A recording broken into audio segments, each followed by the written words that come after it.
আচ্ছা, একটা পরীক্ষা করে দেখি আয়াত স্যারকে আমি আজও ভালোবাসি কিনা। চোখ বন্ধ করে কতক্ষণ থাকবো? যদি আয়াত স্যারের চেহারা দেখি তাহলে ভালোবাসি, আর না আসলে তো নাই। আমি চোখ বন্ধ করলাম কিন্তু। প্রায় 2 বছর পর হঠাৎ করে তনয়া তার অঙ্ক টিচার মানে আয়াতকে দেখল। দেখে পুরো হাঁ হয়ে গেল। কখনো ভাবেনি কলেজে উঠে প্রথম দিন প্রথম ক্লাসে এভাবে আয়াত স্যারকে দেখতে পাবে। তনয় আবার ইন্টার প্রথম বর্ষে। আয়াতকে দেখার সাথে সাথে তনয়ার হাতটা নিজের বাম গালে চলে গেল। 2 বছর আগে চড়ের দাগ বা ব্যথা কোনোটাই এখন নেই, কিন্তু মনের মধ্যে চড়ের দাগ বা ব্যথা ঠিকই রয়ে গেছে। কিছুটা লজ্জায়, কিছুটা ভয়ের ব্যথা। তাই নিজের অজান্তেই হাতটা গালে চলে গেল। আয়াত যে তনয়াকে দেখে কম অবাক হয়েছে তা কিন্তু না। তনয়ার মতো আয়াতের চোখে মুখেও বিস্ময়। আয়াতের 2 বছর আগের ঘটনা মনে পড়ে গেল। আয়াত কখনো ভাবেনি তনয়াকে আবার দেখতে পাবে। কয়েক মাস আগেই আয়াত এই কলেজে জয়েন করেছে অঙ্ক টিচার হিসেবে। আয়াত তনয়ার দিকে তাকিয়ে দেখে পাগলি মেয়েটা নিজের গালে হাত দিয়ে রেখেছে, যেটা দেখে আয়াত নিজের অজান্তেই হেসে ফেলল। তনয়া আয়াতের হাসিটা দেখে বুঝতে বাকি রইল না আয়াত কেন হাসতেছে। তবুও তনয়া এক ধ্যানে আয়াতের দিকে তাকিয়ে রইল। আয়াত সবার সাথে কথা বলতে বলতে তনয়ার কাছে এসে বলল, কি ব্যাপার? তুমি গালে হাত দিয়ে আছো কেন? আয়াতের কথায় তনয়ার ধ্যান ভাঙল। মামা মানে? কি বললা? ঠিক শুনি নাই, জোরে বলো। গলা থেকে হাতটা সরিয়ে। কিছু না স্যার। তাহলে গালে হাত দিয়ে আছো কেন? দাঁতে ব্যথা করছে নাকি? বেটা বজ্জাত, খোঁচা দিয়ে কথা বলে। আমার দাঁতে না, আমার মনে ব্যথা করে। না স্যার, এমনিতেই গালে চুলকাচ্ছিল। ও, তো এবার পড়ায় মনোনিবেশ করি। সো স্টুডেন্ট, আজ আপনাদের কলেজের প্রথম ক্লাস। কলেজের প্রথম দিন খুব সুন্দর হওয়া চাই, কারণ এই দিনটা সারা জীবন মনের পাতায় স্মৃতি হয়ে রেখে যায়। অবশ্য অনেকের শকিং বিষয় হয়েও মনের পাতায় স্মৃতি হয়ে রয়ে যায়। তনয়া বুঝতে পারছে কথাটা আয়াত ওকে খোঁচা দিয়ে বলেছে, তাই মনে মনে বলেছে, বেটা বজ্জাতের হাড্ডি কাটা ঘায়ে নুনের ছিটা দিচ্ছি। কই বাত নেই, আমিও সুযোগ পাবো, তখন কড়াই গন্ডায় বুঝিয়ে দিব তনয়া কি জিনিস। এখন আছি তো দুজন একই কলেজে।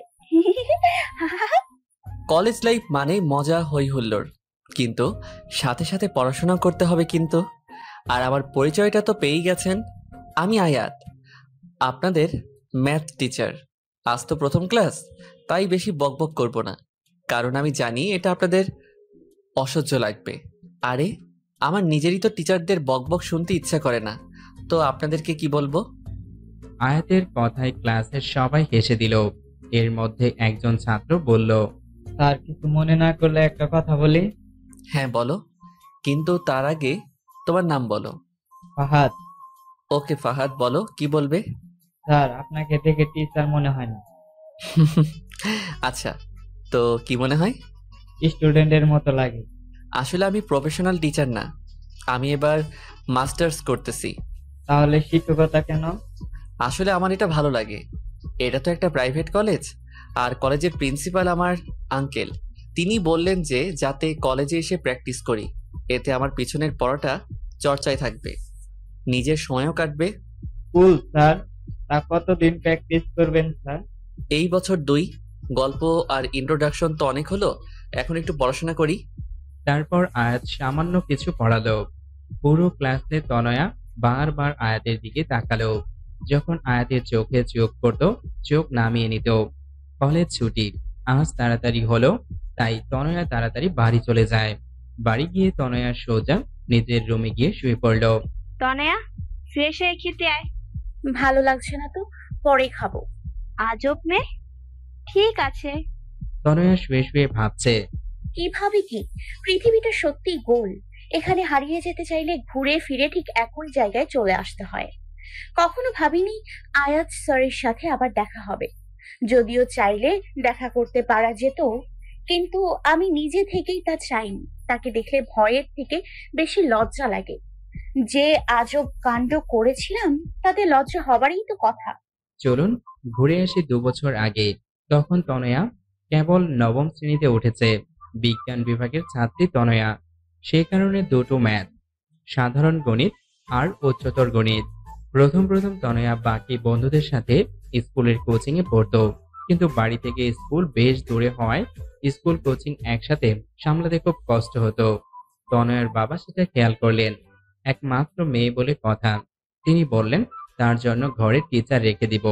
তারপর তনয়ার স্কুলের টিচারের কাছে গেল, কিন্তু তিনি বললেন তার সময় হবে না। অবশেষে তনয়ার বাবা তার বন্ধুর ছেলে মানে আয়াতকে বলল যাতে তনয়াকে পড়ায়। আয়াত তখন অনার্স দ্বিতীয় বর্ষে পড়ে অঙ্ক নিয়ে। আয়াত অঙ্কে ভীষণ ভালো। প্রথমে আয়াত পড়াতে রাজি হয়নি, কারণ আয়াতের অবস্থা খুব ভালো, প্রাইভেট পড়ানোর কোনো দরকার নাই। কিন্তু তারপর যখন আয়াতের বাবা পড়াতে বললেন তখন আর না করতে পারল না। প্রথম যেদিন আয়াত তনয়াকে পড়াতে গেল, তনয়া তো আয়াতকে দেখে পুরোই ক্রাশ, কারণ আয়াত দেখতে একেবারে চকলেট বয়। তনয়া হাঁ হয়ে আয়াতের দিকে তাকিয়ে রইল। তুমি কি তনয়া? জি, আসসালামু আলাইকুম। কেমন আছেন স্যার? ওয়ালাইকুম আসসালাম। ভালো, তুমি? খুব ভালো স্যার। আপনাকে দেখে স্যার স্যার লাগে না। আচ্ছা, তাহলে কেমন কেমন লাগে? থাক, বললে মাইন্ড করবেন, বলার দরকার নেই। বলো, মাইন্ড করবো না। আপনাকে একদম চকলেট বয় লাগে। আচ্ছা, তাহলে তোমাকেও তো চকলেট গার্ল লাগে, কারণ তুমিও খুব কিউট। আয়াত কথাটা এমনি বলল, কিন্তু তনয়ার মনের মধ্যে তো 1 কেজি লাড্ডু ফুটলো। আচ্ছা, তাহলে পড়া শুরু করি। ওকে। আয়াত সপ্তাহে 3 দিন তনয়াকে পড়াতো। আয়াত যখন তনয়াকে পড়াতো তখন তনয়া প্রায়ই আয়াতের দিকে তাকিয়ে থাকতো। আয়াতের চোখে চোখ পড়লেই নামিয়ে নিত। ব্যাপারটা আয়াত খেয়াল করলেও তনয়ার ছেলে মানুষই ভেবে ইগনোর করত। কিন্তু তারপরও আয়াতের খুব অস্বস্তি লাগতো। তনয়া অনেক ছেলে মানুষই করত। আয়াত মাঝে মাঝে বকা দিলেও তনয়ার ছেলে মানুষিটার খুব ভালোও লাগতো। কিন্তু আয়াত কখনো তনয়াকে সে নজরে দেখেনি। ধীরে ধীরে তনয়ার কিশোরী মনটায় ভালোবাসার একটা ছোট্ট ফুল ফোটে, আর সে ফুলের নাম দেয় আয়াত। আয়াত তনয়ার হাব ভাব দেখে কিছুটা আঁচ করতে পারত, তাই ভাবলো তনয়াকে ইনডিরেক্টলি বুঝতে হবে, কারণ এই বয়সে এই ধরনের কিছু হওয়াটা নর্মাল।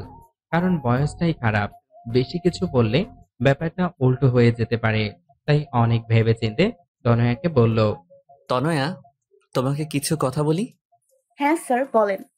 জানো তনয়া, মানুষের জীবনে সব থেকে খারাপ বয়স কোনটা? না তো, কোনটা স্যার?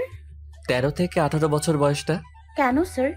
আয়াত তনয়াকে ঠিক কিভাবে বোঝাবে তাই ভাবতেছে। তারপর বলল, এই সময় মানুষ ছেলেবেলা আর ম্যাচিওর বয়সের মাঝামাঝি থাকে।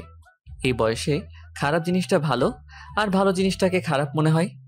এই বয়সের কিশোর কিশোরীদের শিক্ষণীয় কথা অসহ্য লাগে। এই বয়সে খারাপ জিনিসটা উপরের চাকচিক্য দেখে তার প্রতি আকৃষ্ট হয়ে ভুল করে, কিন্তু যখন বুঝতে পারে ভুল করছে তখন করার মতো আর কিছু থাকে না। যে বয়সের ভ্রম থেকে নিজেকে বাঁচাতে পারবে তার জীবনটা অনেক সুন্দর হবে। দেখো, এই বয়সে ভালো লাগা জিনিসটা মনের সাথে আষ্টে পৃষ্ঠে জড়িয়ে যায়। তখন বোঝা যায় কোনটা ভালো লাগা আর কোনটা ভালোবাসা। ভালো লাগা আর ভালোবাসার মধ্যে আলাদা একটা পৃথিবী তৈরি হয়ে যায়। যে পৃথিবীতে প্রথম প্রথম ফুলের সমারোহ থাকলেও কিছু দূর যেতেই দেখবে ফুলগুলো ঝরে গিয়ে সেখানে কাঁটার উৎপত্তি হয়েছে। আমি কি বলতে চাচ্ছি তুমি বুঝেছো? জি স্যার। কি বুঝলা? I love you. What? What? না স্যার, উত্তরটা আই লাভ ইউ টু হবে। Just shut up. আমি তোমাকে এতক্ষণ কি বোঝালাম সব কি তোমার মাথার উপর দিয়ে গেছে? না স্যার, এক কান দিয়ে ঢুকছে, অপর কান দিয়ে বের হয়ে গেছে। চুপ, একদম চুপ। তোমাকে বললাম না এই বয়সে কখনো ভালোবাসা হয় না, এটা হয় ভ্রম, নয় ভালো লাগা। No sir, I really love you. তোমার মতো ইডিয়েট মেয়েকে পড়ানো আমার পক্ষে সম্ভব না। Good bye. এই বলে রাগ করে হনহনিয়ে চলে গেল আয়াত। আর তনয়া হাঁ হয়ে আয়াতের যাওয়ার পানে তাকিয়ে রইল আর ভাবতেছে, কি এমন বললাম? মেয়েরা প্রপোজ করলে ছেলেরা আরো খুশি হয়ে একসেপ্ট করে, আর এ তো উল্টা। পরক্ষণেই তনয়ার মনে পড়ল আর বলল, আয়াত যদি বাবাকে বলে দেয় তাহলে তো সর্বনাশ। তাছাড়া সামনের মাসে প্রথম সাময়িক পরীক্ষা, এখন নতুন টিচার কোথায় পাবো? যাক, নিজের ইগো বর্তমানে ব্যাগে রেখে স্যারকে ফোন দিয়ে সরি বলি, দেখি বেটা ঘাট তেরা মানে কিনা। এই ভেবে তনয়া আয়াতকে ফোন দিল। প্রথম কয়েকবার রিং হয়ে কলটা কেটে গেল। তারপর আয়াত ধরল। হ্যালো, হ্যাঁ বলো। Sorry sir. সরি বললে কাজ হবে না। আমি তোমাকে আর পড়াবো না। স্যার, আমি আর কখনো এমন বলবো না। প্লিজ বাবাকে কিছু বলবেন না। কিছুটা ভেবে ঠিক আছে। তাহলে কাল থেকে পড়াতে আসছেন? না, তোমার বাবাকে বলবো না, তাই বলে যে তোমাকে পড়াবো তা কিন্তু না। এখন নতুন টিচার কোথায় পাবো? আর বাবাকেই বা কি বলবো? সেটা মাথার মধ্যে প্রেম পোকা ঢোকার আগে মনে ছিল না? সরি বললাম তো। আর আপনিই তো বললেন যে এ বয়সে ভুল হয়। তাহলে আপনার কি উচিত না আমার ভুলটা শুধরে দেয়া? এই মেয়ে, তুমি তো দেখছি আমার কথায় আমাকেই ফাঁসিয়ে দিলা। ঠিক আছে, কাল থেকে পড়াতে আসবো, তবে একটা শর্তে। কি শর্ত স্যার? এই ধরনের কোনো দুষ্টমি বা ফাইজলামি আর কখনো করবে না, ঠিক আছে? ঠিক আছে স্যার। বেটা, তোরে একবার বাগে পাই, তখন দেখবি। পরের দিন থেকে আয়াত আবার নিয়মিত পড়াতে আসতো। তনয়া এখন অনেক শান্ত হয়ে গেছে। সেই আগের মতো দুষ্টুমি করে না। আয়াত প্রথম প্রথম তাতে খুব খুশি হয়েছিল, কিন্তু ধীরে ধীরে আয়াতও তনয়ার সেই দুষ্টুমিগুলোকে খুব মিস করত। কিন্তু সব বুঝতে পেরেও আয়াত তনয়াকে কিছু বলতো না। ভাবতো সামনে ওর পরীক্ষা, এই মুহূর্তে কিছু বলা মানে ওর গাটাকে উস্কে দেওয়া। তাই চুপচাপ রইল। তারপর তনয়ার পরীক্ষা শেষ হলো। খুব ভালোভাবেই পরীক্ষাগুলো হয়ে গেল। পরীক্ষার পর তনয়া আবার আগের মতো দুষ্টুমি করা শুরু করলো, কিন্তু আয়াতকে এখন খুব কম জ্বালায়। একদিন তনয়া ওর কিছু বান্ধবীদের সাথে ঘুরতে পার্কে গেল। সেখানে গিয়ে দেখে আয়াত একটি মেয়ের সাথে বসে বসে কথা বলছে, খুব হাসাহাসি করছে। তনয়া সেটা দেখে রাগে ফুলছিল। ওর বান্ধবীদেরকে বলল। তোরা সামনে যা, আমি আসতেছি। তারপর সোজা গিয়ে আয়াতের সামনে দাঁড়ালো। রাগী চোখে আয়াতের দিকে তাকিয়ে আছে। আয়াত তনয়াকে দেখে বলল। আরে তনয়া, তুমি এখানে? উনি কে? আমার বন্ধু লিমা। বন্ধু নাকি অন্য কিছু? তা দিয়ে তোমার কি দরকার? তনয়া কোনো কথা না বলেই আয়াতের গালে একটা কিস করে বলল। কারণ আই স্টিল লাভ উই। উপস্থিত ঘটনায় আয়াত আর লিমা হতভম্ব হয়ে গেল। আয়াতেরও ভীষণ রাগ উঠে গেল। তারপর একটা শব্দ হলো, আর তনয়া নিজের গালে হাত দিয়ে আছে। এই মেয়ে, তোমাকে কথা বললে বোঝো না নাকি? তোমাকে এত বোঝানোর পরও বোঝো না? আর শোনো, তোমাকে আমি ভালোবাসি না, কারণ আমি লিমাকে ভালোবাসি। আর হ্যাঁ, ও আমার বন্ধু না, গার্লফ্রেন্ড। আর কখনো তোমাকে পড়াবো না। যাও, বাড়ি যাও। ধমক দিয়ে পাঠিয়ে দিল। তনয়া আয়াতের কথাগুলো শুনে কান্না করে দিল। টপ টপ করে ওর চোখ থেকে জল পড়ছে। তারপর গাল চেপে ফুপিয়ে ফুপিয়ে বলল। ভালোবাসেন না ঠিক আছে, তাই বলে চড় মারলেন কেন? আমার গালটা যে লাল হয়ে গেল, খুব ব্যথাও করছে। তনয়ার কথা শুনে আয়াতের খুব হাসি পাচ্ছে, কিন্তু এখন হেসে দিলে সব উল্টা হয়ে যাবে। তাই অনেক কষ্টে আয়াত হাসিটা আটকালো। তনয়া কাঁদতে কাঁদতে চলে গেল। আর আয়াত ওর যাবার পানে কতক্ষণ তাকিয়ে থেকে বাড়ি চলে গেল। তনয়ার ফর্সা গাল চোরের দরুনে লাল হয়ে গিয়েছে। কিরে, তোর গাল এত লাল কেন? আর বলো না মা, রিপা আছে না আমার বান্ধবী, ও দুষ্টুমি করে মশা মারতে গিয়ে গালে চড় মেরে দিল তাই। তনয়া যেন শাক দিয়ে কই মাছ ঢাকছে। তাই বলে এত জোরে যে গালে দাগ পড়ে যায়? ওকে আমি বকে দিয়েছি মা। রাতের বেলা তনয়া ওর বাবার সাথে বসে টিভি দেখছিল। তখনই ওর বাবার ফোন আসলো।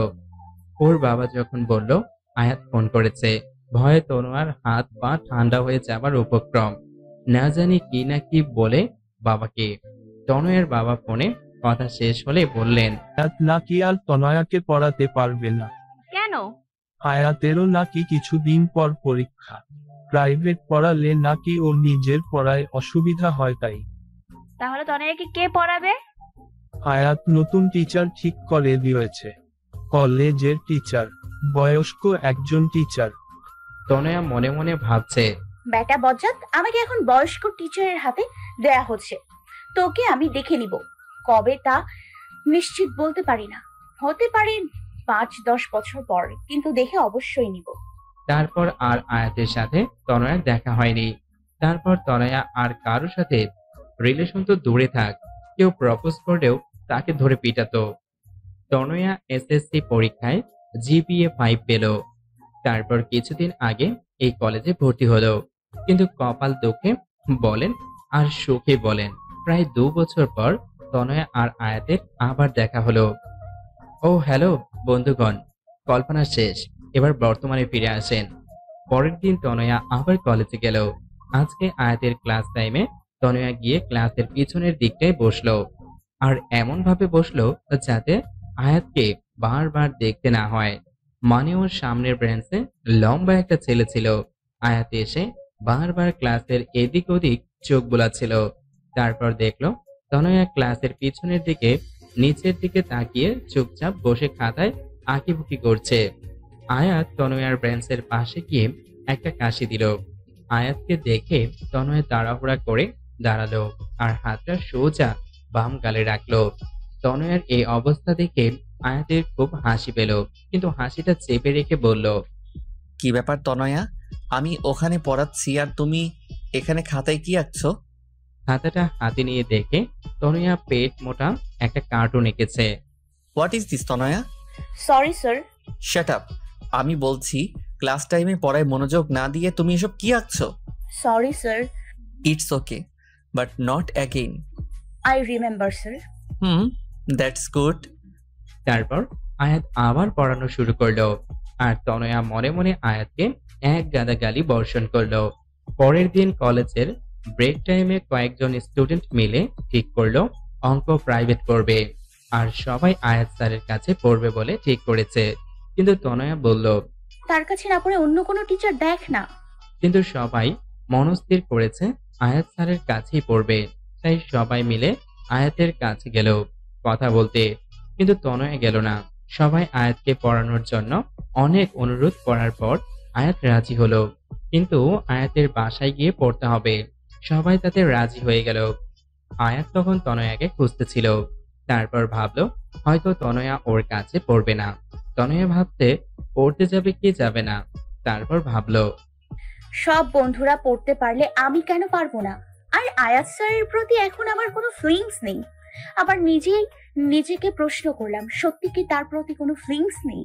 আচ্ছা, একটা পরীক্ষা করে দেখি আয়াত স্যারকে আমি আজও ভালোবাসি কিনা। চোখ বন্ধ করে কতক্ষণ থাকবো? যদি আয়াত স্যারের চেহারা দেখি তাহলে ভালোবাসি, আর না আসলে তো নাই।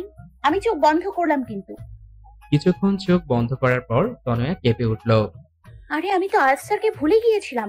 তাহলে চোখ বন্ধ করলেই শুধু তাকে কেন দেখতেছি? আজব তো। কয়েকদিন পর থেকেই সবাই আয়াতের বাসায় পড়তে গেল। সবাই আয়াতের বাসায় ঢুকে পড়ল, কিন্তু তনয়া ভিতরে যাবে কি যাবে না তা নিয়ে চিন্তা করছে। এর মধ্যে আয়াত দরজার সামনে এসে বলল, ভিতরে এলে তোমাকে খেয়ে ফেলবো না? আয়াতকে দেখেই বাম গালে হাত দেওয়া তনয়া অভ্যাসে পরিণত হয়েছে। ভিতরে ঢুকে তনয়া দেখল আয়াতের বাড়িটা বেশ সুন্দর করে সাজানো। ফাহাদ বলল, স্যার আপনি কি এখানে একা থাকেন? আরে না, বাবা মা মাসখানেকের জন্য গ্রামে গেছে, কিছুদিন পরই চলে আসবে। ও, তোমরা পাশের রুমে যাও, সেখানেই সবাইকে পড়াই। সবাই আয়াতের বাসায় আসে। তারপর বসে পড়ে যে যার মতো গল্প করে, কিন্তু তনয়া চুপচাপ বসে বাইরের দিকে তাকিয়ে থাকে। ইদানিং আয়াত খেয়াল করছে তনয়া সেই আগের তনয়া নেই। আগের সেই দুষ্টুমি চাঞ্চল্য তার মাঝে আর নেই। একদম শান্ত প্রকৃতির। আয়াত তনয়ার এই রূপটা একদমই পছন্দ করে না। প্রায় 4 মাস হয়ে গেছে আয়াত এখনো তনয়াকে দুষ্টুমি করতে দেখে না। কেমন যেন হয়ে গেছে, ঠিক যেমন পানির অভাবে একটি ফুল নেতিয়ে যায়, তনয়া ঠিক তেমনি নেতিয়ে গেছে। আয়াতের মনে হচ্ছে কোথাও না কোথাও এর জন্য ওই দায়ী। তাই আয়াত ঠিক করলো তনয়ের সাথে সরাসরি কথা বলবে। তনয়া শোনো। তনয়া তখন কলেজ শেষ করে বাড়ি যাচ্ছিল। আয়াতের ডাকে পিছনে ফিরল। আমাকে ডেকেছেন স্যার? হ্যাঁ, তোমার সাথে আমার কিছু কথা আছে। হ্যাঁ বলুন স্যার। এখানে না, তুমি আজকে আমাদের বাসায় সবার যাওয়ার আধা ঘন্টা আগে যাবে, যদি তুমি ফ্রি থাকো। কিন্তু স্যার। ভয় নেই, বাসায় বাবা মা সবাই আছে। বিশ্বাস না হলে আমাদের বাসার টেলিফোনে তোমার বাবাকে দিয়ে ফোন করিয়ে কনফার্ম হতে পারো। কি যে বলেন স্যার, আমি আপনাকে অনেক বিশ্বাস করি। ধন্যবাদ। বিকেলে কথা মতো তনয়া অনেক আগে পড়তে গেল। দরজার ডোরবেল বাজলো। দরজা আয়াতের মা খুলল। তাকে দেখেই তনয়া সালাম দিলেন। আসসালামু আলাইকুম আন্টি। ওয়ালাইকুম আসসালাম। আরে তনয়, তুমি কেমন আছো? জি আন্টি, ভালো। আপনি? খুব ভালো, ভেতরে আসো। আন্টি, স্যার কোথায়? ওর রুমে আছে, তুমি বসো, আমি ওকে নিচে পাঠিয়ে দিচ্ছি।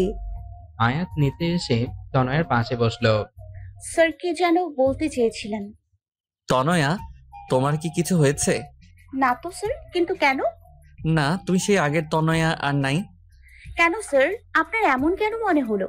2 বছর আগে যখন তোমাকে পড়াতাম, তখন তোমার মাঝে অন্যরকম একটা চাঞ্চল্য, দুরন্তপনা আর দুষ্টুমি ছিল, কিন্তু এখন সেটা তোমার মাঝে নেই। মনে হচ্ছে তুমি সেই তনয়াকে নিজের ভিতর বন্দি করে উপরে একটা মুখোশ পরে আছো। মনে হচ্ছে নিজেকে লুকাতে চাইছো। কোথাও এটার জন্য আমি দায়ী নই তো? না স্যার, সেরকম কিছু না। আপনি প্লিজ নিজেকে দায়ী করবেন না। আর স্যার, আপনি তো আমাকে বলেছিলেন ছেলে মানুষই সব সময় চলে না। আমি তাই ফলো করছি। নিজের ছেলে মানুষটাকে ছেড়ে বুঝদার হবার চেষ্টা করছি। বুঝলাম, তুমি ম্যাচিওর হবার চেষ্টা করতেছো, কিন্তু তুমি কি খেয়াল করেছো বেশি বড় মানুষই দেখাতে গিয়ে তুমি নিজেকেই হারিয়ে ফেলেছো? ঠিক জানি না। তাহলে জানার চেষ্টা করো। এভাবে নিজের থেকে যদি দূরে চলে যাও তবে খুশি থাকতে পারবে না। দেখো তনয়া, সবার একটা অতীত থাকবেই। সেই তুলনায় তোমার অতীতটা নেহাত ছেলে মানুষই, কিন্তু তবুও সেটা মনের মাঝে দাগ কেটে যায়। তারপরও অতীতটাকে ভুলে থাকাই ভালো নয় কি? কি বললাম, বুঝলা কিছু? স্যার। তাহলে আবার আগের তনয়া হয়ে যাও, কেমন? তবে হ্যাঁ, দুষ্টুমির পরিমাণ কিন্তু আগের মতো রেখো না, কারণ আমি জানি তনয়ার দুষ্টুমি অন্যদের উপর কতটা ভারী পড়ে। আয়াতের কথা শুনে দুজনেই হেসে দিল। কিন্তু স্যার, আমি আবার আগের তনয়ে কিভাবে হব? সেটাও কি আমি বলে দিব? প্রশ্ন যখন আপনি তুলেছেন, উত্তরও আমাকেই দিতে হবে, বুঝলেন? ওকে ওকে, প্রথমে নিজের মাথার মধ্যে বড় হবার যে চিন্তাগুলো আছে না, সেগুলো ঝেড়ে ফেলে দাও। তারপর আয়নার সামনে দাঁড়িয়ে নিজেকে দেখো, নিজের দুষ্টুমিগুলো নিয়ে ভাবো আর দুষ্টুমি করো। অনেক অনেক ধন্যবাদ স্যার। আর এই ম্যাচিওর হওয়ার চক্করে আমিও হাঁপিয়ে উঠেছিলাম। যাক বাবা, হাঁপ ছেড়ে বাঁচলাম। এর মধ্যে আয়াতের মা নাস্তা নিয়ে আসলেন। আন্টি, এগুলো কি দরকার ছিল? চুপ, একদম চুপ। এতদিন ধরে আমাদের বাসায় পড়তে আসিস, অথচ তোর একটু যত্নও করতে পারি না। আসলে এতগুলো ছেলে মেয়ের মধ্যে তোকে আলাদা করে দেখলে ওদের খারাপ লাগতে পারে, তাই। কিন্তু শত হলেও তুই তো নিজেদের মেয়ে। মানে? মানে তুই আয়াতের বাবার বন্ধুর মেয়ে। তোর বাবার সাথে কত বছরের পরিচয়। আর তোর মা তো প্রায় আমাদের বাসায় আসে, কিন্তু তোকে কখনো নিয়ে আসেনি। সবসময় কোনো না কোনো বাহানা বানিয়ে দিত। নে, এবার চুপচাপ খাতো। তনয়া দেখলো 2 বাটি আইসক্রিম, বাকিগুলো রেখে সেটাই নিল। আয়াত আইসক্রিমের অন্য বাটিটা নিতে যাবে, এর মধ্যে তনয়া বলল। এরকম হাত দেবেন না। কেন? ওখানে বাকি যে খাবার রাখা আছে সেটা খান। আমার আইসক্রিমের দিকে একদম নজর দেবে না। আন্টি ওটা আমাকে দিয়েছে। তুই বাটি সব একা খাবে? হ্যাঁ তো, 10 বাটি আইসক্রিমেও আবার কিচ্ছু হবে না। যান, আন্টির কাছে গিয়ে চেয়ে খান। আয়াত মুচকি হেসে দেখলো পাগলি মেয়েটা বাচ্চাদের মতো আইসক্রিম খাচ্ছে, কিন্তু চোখ বন্ধ করে। তার মানে দুষ্টুমি শুরুটা আমাকে দিয়েই করলে? তারপর পড়াশোনা শেষে তনয়া বাড়ি গিয়ে আয়নায় সামনে দাঁড়িয়ে বলল। কোন অতীতটা ভুলবো? পাশের বাসার টিয়াকে যে চুলকানির ঔষধ লাগিয়ে নাচিয়েছিলাম, নাকি ক্লাসের স্যারের ব্রেঞ্চের নিচে চুইংগাম রেখে দিয়েছিলাম, নাকি পাশের বাসার আন্টির কাছে ফুল চুরি করেছিলাম, বিষয়টা আরো অনেক আছে। ভাল লাগে না। কাল আবার স্যারকে জিজ্ঞেস করতে হবে। পরের দিন আবার আয়াতের বাসায় গেল, কিন্তু আজ এখনো কেউ পড়তে আসেনি কেন? ডোরবেল বাজালে আয়াত দরজা খুলল। তুমি আজ পড়তে আসলা কেন? কেন স্যার? আরে আমি তো তিন্নিকে ফোন করে বলেছি আজকে পড়াবো না, সবাইকে জানিয়ে দিতে। ও, তাহলে মনে হয় আমাকে জানাতে ভুলে গেছে। কেন পারবেন না? আসলে মায়ের শরীরটা একটু খারাপ, তাই। ও, তা আমি কি আন্টিকে দেখতে পারি? হ্যাঁ অবশ্যই, ভিতরে আসো। তনয়া ভিতরে গিয়ে আয়াতের মায়ের সাথে দেখা করে তার অবস্থার কথা জানতে চাইল। তারপর আয়াতকে বলল। স্যার, একটু কনফিউশন ছিল। হ্যাঁ বলো। শোনেন আন্টি, স্যার আমাকে কিছু অতীত ভুলে যেতে বলেছে, কিন্তু আমি ঠিক ভেবে পাচ্ছি না কোনটা ভুলবো আর কোনটা মনে রাখবো। তা অতীতগুলো কি আমাদের বলা যাবে? কেন বলা যাবে না? অবশ্যই। তারপর তনয়া শুরু করলো তার সকল দুষ্টুমির কাহিনী। শুরু করেছে তো করেছে, শেষের তো হচ্ছেই না। আর এইদিকে আয়াত আর ওর মা তনয়ের দুষ্টুমির কথা শুনে হাসতে হাসতে অবস্থা 12টা। তনয়া, এইসব কাজ তুমি করেছো? হ্যাঁ আন্টি, আরো আছে কিন্তু ঠিক মনে পড়ছে না। কিন্তু এর মধ্যে থেকে কোনটা ভুলবো আর কোনটা মনে রাখবো তাই নিয়ে কনফিউজড আছি। একটাও বলতে হবে না। আরে আপনিই তো অতীত ভুলতে বললেন। ভুল হয়েছে আমার। আমি ভুলে গেছিলাম যে তুমি তনয়া। তুমি সবসময় আমার অশ্রু আমার উপরই প্রয়োগ করো। তনয়া ঠোঁট ফুলিয়ে আয়াতের মায়ের দিকে তাকালো। তিনি তখনও হাসছেন। তোর মতো মেয়ে থাকলে তাদেরকেও সবসময় হাসি খুশি থাকবে। রিয়েলি আন্টি, এখন কেমন লাগছে আপনার? হ্যাঁ সত্যি, যা অসুস্থ ছিলাম তোর কথাই ঠিক হয়ে গিয়েছে। আর আমার এখন খুব ভালো লাগছে। আন্টি আমি এখন উঠি, তাহলে নিজের খেয়াল রাখবেন। By aunty. আয়াত তনয়াকে দরজা পর্যন্ত এগিয়ে দিয়ে আবার ডাক দিল। তনয়া শোনো, জি স্যার। তুমি কালকে বলেছিলে তুমি আমাকে বিশ্বাস করো, কিন্তু সেই বিশ্বাসের ভিত্তি বা কারণটা জানতে পারি? একটা 14-15 বছরের মেয়ে আপনাকে প্রপোজ করেছে, চাইলেই আপনি তার দুর্বলতার সুযোগ নিতে পারতেন, কিন্তু আপনি তা না করে মেয়েটাকে ভুল পথ থেকে ফিরিয়ে এনেছেন। বিশ্বাস করার জন্য এটাই যথেষ্ট নয় কি? স্যার আমি আপনাকে খুব শ্রদ্ধা করি। আর আয়াত মুচকি হেসে বলল। সাবধানে যেও। Bye sir. আয়াত তারপর দরজা আটকে ভেতরে যেতেই শুনে তনয়ার চিৎকার। আয়াত দ্রুত দরজা খুলে হতভম্ব হয়ে গেল। আয়াত দরজা খুলে দেখে তনয়া সিঁড়ির উপর আধা শোয়া আর আধা বসা অবস্থায় পড়ে আছে। আয়াত প্রথমে ভাবলো তনয়া হয়তো দুষ্টুমি করতেছে, কারণ এ ধরনের দুষ্টুমি তনয়া এর আগেও কয়েকবার করেছিল। তাই বলল, তনয়া, এবার আর আমাকে বোকা বানাতে পারবে না। ওঠো বলছি। তনয়া, তনয়া। কয়েকবার ডাক দিল, কিন্তু তনয়ার কোনো সাড়া শব্দ পেল না। তাই গিয়ে তনয়ার কাঁধে হাত রাখলো, আর সাথে সাথে তনয়া মাটিতে গড়িয়ে পড়ল। আয়াত হতভম্ব হয়ে গেল, কারণ তনয়ার কপালের রক্ত। দেয়ালের দিকে তাকিয়ে দেখে দেয়ালেও খানিকটা রক্ত লেগে আছে। সিঁড়িতে অনেক পানি পড়ে আছে। মনে হয় তনয়া পানিতে স্লিপ করে পড়ে গেছে। মেয়েটার মাথা ফেটে গেছে। কি যে করি? আয়াত ভাবছে। আয়াত তনয়াকে কোলে তুলবে কি তুলবে না তা নিয়ে অনেকটা অস্বস্তি বোধ করছে। তারপর ভাবলো, ওসব পরে ভাববো, আগে মেয়েটাকে ভিতরে নিয়ে যাই। আয়াত তনয়াকে কোলে তুলে বলল, আরে, মেয়েটাকে দেখতে তো অনেক শুকনা, কিন্তু ওজন কম করে হলেও 42 হবে। আয়াত তনয়াকে নিয়ে ওর মায়ের রুমে শোয়ালো। আরে কি হয়েছে ওর? মা মনে হয় সিঁড়ি দিয়ে স্লিপ করে পড়ে গেছে। দেখো না, মেয়েটার মাথা ফেটে গেছে। তাড়াতাড়ি ডাক্তারকে ফোন কর। হ্যাঁ মা, করছি, কিন্তু তুমি ব্যস্ত হয়ে নিজের শরীর খারাপ করো না। আয়াত ডাক্তারকে ফোন করে তনয়ার মাথার রক্তটা মুছে কিছুটা অ্যান্টিবায়োটিক ক্রিম লাগিয়ে দিল, যাতে তাৎক্ষণিকভাবে রক্তটা থেমে যায়। তারপরে তনয়ার বাবা মাকে ফোন করে আসতে বলল। তনয়া তখনও অজ্ঞান। তাদের ফোন করার পর আয়াত তনয়ার চোখে মুখে পানির ঝাপটা দিল। তনয়া চোখ খুলে দেখে আয়াত আর আয়াতের মাও ওর সামনে বসে আছে। এই মেয়ে পড়ে গেলে কিভাবে? কোন ব্যাককেল যেন সিঁড়িতে পানি ফেলেছে। দেখেছি, কিন্তু কে সেটা জানি না। তাহলে তাড়াতাড়ি জানেন। তার অবস্থা আমি 12টা বাজাবো। মাথাটা প্রচন্ড ব্যথা করতেছে। আর কোথাও ব্যথা পাইছো? হ্যাঁ, পায়ে খুব ব্যথা করছে, মনে হয় মচকে গেছে। আয়াত তনোয়ার পায়ে হাত দিয়ে পাটা দেখছে। স্যার কি করছেন? প্লিজ পায়ে হাত দেবেন না, আপনি আমার শিক্ষক। চুপ, একদম চুপ। আয়াত তারপর দেখলো আসলেই তনয়ার ডান পায়ের উপরের পাতা অনেকটা ফুলে গেছে। আয়াত ভালো মতো দেখছে আর মনে মনে ভাবছে কোনো মানুষের পা এত সুন্দর হতে পারে।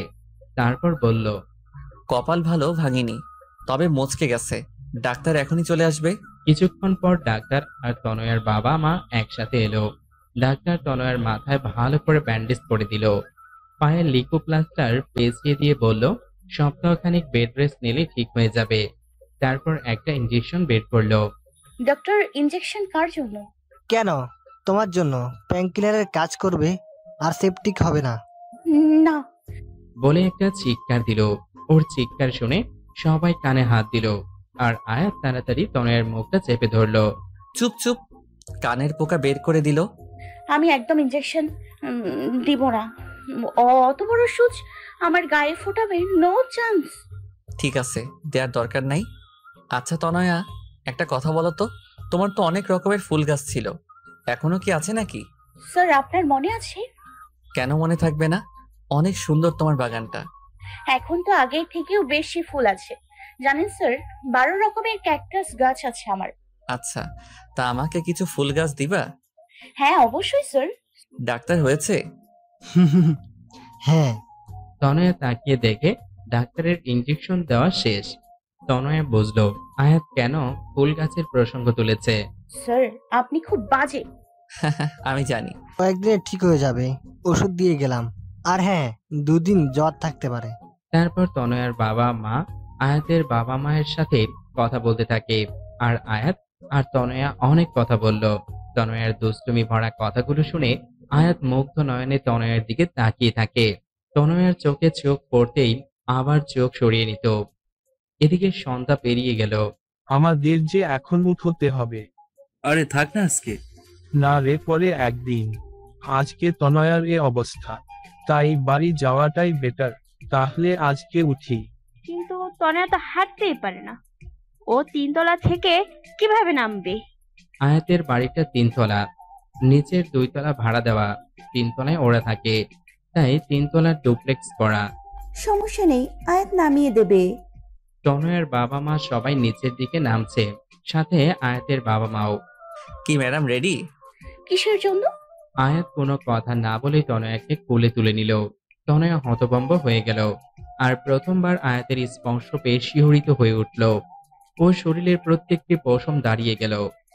কোনো কথা যেন মুখ থেকে বেরই হচ্ছে না, চুপচাপ চোখ বন্ধ করে আছে। আর আয়াত ওকে নিয়ে নিচে নামছে, কিন্তু এক ধ্যানে তনয়ার দিকে তাকিয়ে দেখছে আর ভাবছে, কি নিষ্পাপ মুখ। আল্লাহ ঠিক কতটা যত্ন করে বানালে মানুষ এতটা সুন্দর আর মায়াবী হয়। তনয়ার দিকে তাকিয়ে নিজের অজান্তেই মুচকি হেসে ফেলল। তনয়া শোনো। তনয়া চোখ মেলে বলল, জি।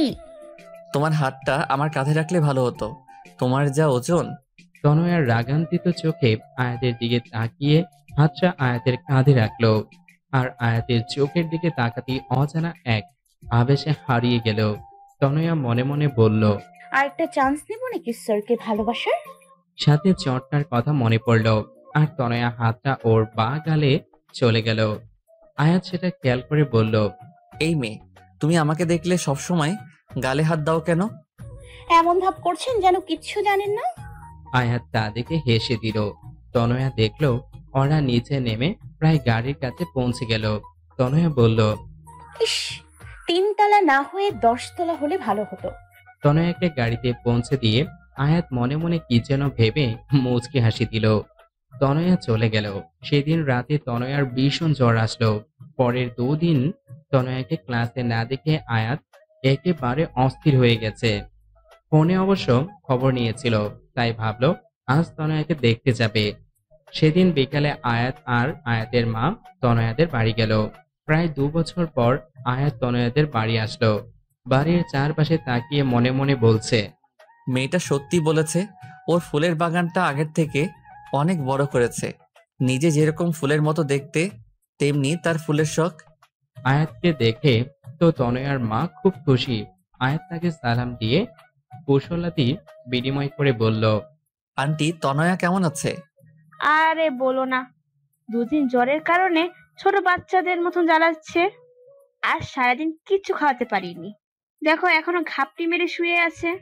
আন্টি কিছু মনে না করলে আমি একবার চেষ্টা করে দেখতে পারি।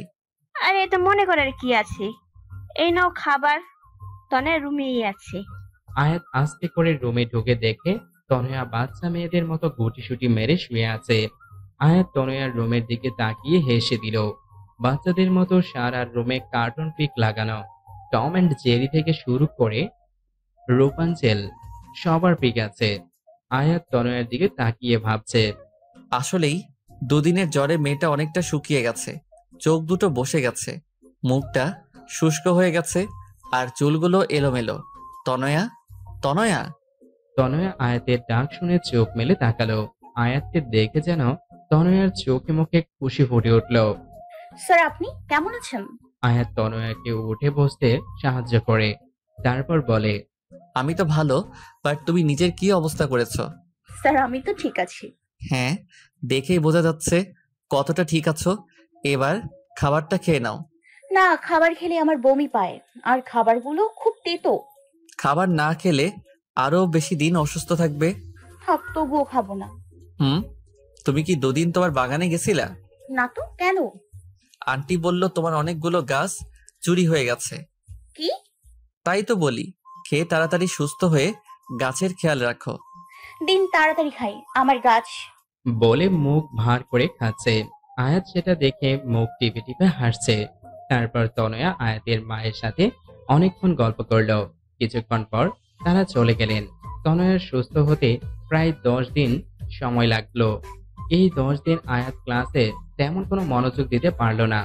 তনয়াকে খুব মিস করত, কিন্তু কেন সেটা সে নিজেও ভেবে পাচ্ছিল না। তনয়া এখন নিয়মিত কলেজে আসে। দিন চলে যাচ্ছে, আর তনয়া আর আয়াতের সম্পর্কটা আগের থেকে অনেকটা কাছে এসেছে। খুব ভালো বন্ধুত্ব হয়ে গেছে দুজনার। তারপর তনয়ার প্রথম বর্ষের ফাইনাল পরীক্ষা শুরু হলো, আর পরীক্ষা খুব ভালোভাবেও হয়ে গেল। একদিন তনয়া বন্ধুদের সাথে একটু রেস্টুরেন্টে গেল। সেখানে আয়াতের জিএফ লিমাকে দেখলো, কার সাথে যেন কথা বলছে। তনয়া লিমাকে প্রথম দেখে চিনে ফেললো। তারপর মনে মনে বলল, কি করে ভুলবো এই শয়তানিকে? আমার অঙ্ক স্যারকে আমার কাছে থেকে চুরি করে নিয়ে গেল। চুন্নি কোথাকার? কিন্তু চুন্নিটার সাথে কে? আয়াত স্যারের মতো তো লাগছে না। যাই একটু দেখে আসি আর জ্বালিয়েও আসি। তনয়া ওর বন্ধুদের বলল। তোরা খাবার অর্ডার দে, আমি এক্ষুনি আসতেছি। তনয়া লিমার সামনে গিয়ে দাঁড়িয়ে বলল, হাই লিমা আপু। হাই। আমাকে চিনতে পেরেছেন? কিছুক্ষণ তাকিয়ে থেকে বললাম, তুমি তনয়া না? জি আপু, কেমন আছেন? ভালো, তুমি? জি ভালো। তারপর তনয়া লিমার পাশে বসা লোকটির দিকে তাকালো। না, এ তো আয়াত স্যার নয়। তাহলে কে? একবার জানতে চাইবো না, থাক। যদি কিছু মনে করে, আবার জিজ্ঞেস না করলে যে কনফিউশন থেকে যাবে। কি করি? তা এখানে কি করতে? বন্ধুদের সাথে। আচ্ছা আপু, আপনার সাথে ইনি কে? উনি আমার। কথাটা বলতে যাবে এরই মধ্যে লিমাকে কে যেন ফোন করলো।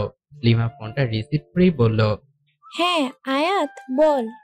আর কথা বলতে বলতে একটু দূরে চলে গেল। তনয়া বুঝলো ফোনটা আয়াত করেছে, তাই কিছু না বলে মন খারাপ করে বন্ধুদের কাছে এসে বলল, মা ফোন করেছিল, এখনই বাসায় যেতে বললো। তোরা আড্ডা দে, আমি পরে একদিন তোদের সাথে আড্ডা দিব। কেমন কথা তো না? না রে, মনে হয় জরুরি, নয়তো মা এভাবে কখনো ডাকে না। যাই, বাই। রেস্টুরেন্ট থেকে বের হয়ে রিক্সা না নিয়ে সোজা হাঁটা ধরলো। আজ কেন যেন তনুর খুব কষ্ট হচ্ছে, মনে হচ্ছে বুকটা ফেটে যাবে। ভীষণ কান্না পাচ্ছে। কেন আমি আয়াত স্যারকে ভালোবাসলাম, আর কেনই বা এতটা কষ্ট হচ্ছে? এদিকে লিমার ফোনে কথা বলা শেষ হলে তনয়াকে খুঁজতে খুঁজতে ওর বন্ধুদের কাছে গিয়ে তনয়ার কথা জানতে চাইলো। তারপর ওকে না পেয়ে নেহার কাছ থেকে তনয়ার ফোন নাম্বার নেয় এবং লিমারটা নেহার কাছে দিয়ে আসে আর বলে অবশ্যই যেন ফোন করে। এদিকে তনয়া হাঁটতে হাঁটতে প্রায় বাড়ির কাছে চলে আসে। ওদের বাড়ি থেকে কিছু দূরে ছোট্ট একটা পার্ক। এই সেই পার্ক যেখানে দাঁড়িয়ে আয়াত ওকে চড় মেরেছিল। এখানে বিকালে অনেকে ব্যায়াম করে, কেউ গল্পগুজব করে। তনয়া পার্কে ঢুকে নদীর ধারে একটা ব্রেঞ্চে বসলো। কেন যেন খুব কান্না পাচ্ছে আর মনে মনে নিজে নিজে বলছে, স্যারের কাছে আমার ভালোবাসাটা নেহাত ছেলে মানুষই ছাড়া আর কিছু না। কিন্তু আমার কাছে কেন সেটা মনে হয় না। আমার ছেলে মানুষই মনের মধ্যে যে ছোট্ট একটা ভালোবাসার মতো হৃদয় আছে, সেটা কি স্যার দেখতে পায় না, নাকি বুঝতে পারে না? পারবে বা কি করে? স্যার তো আমায় না, লিমাকে ভালোবাসে। এদিকে তনয়ার ফোনটা বেজেই চলেছে।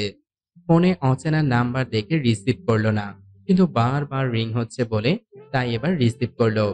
এপাশ থেকে বলল, হ্যালো তনয়া, আমি লিমা। তনয়া চমকে উঠলো আর ভাবছে। এই চুন্নি কেন আমাকে ফোন করলো? তারপর বলল, হ্যাঁ বলুন আপু। তনয়া তুমি কোথায়? পার্কে বসে আছি। কোন পার্ক? যে পার্কে বসে আপনার বয়ফ্রেন্ড আমাকে চড় মেরেছিল। ওখানেই বসো, আমি 10 মিনিটের মধ্যেই আসছি। তনয়া কিছু বলার আগেই ফোনটা কেটে গেল। তনয়া ভাবছে উনি কেন এখানে আসবে।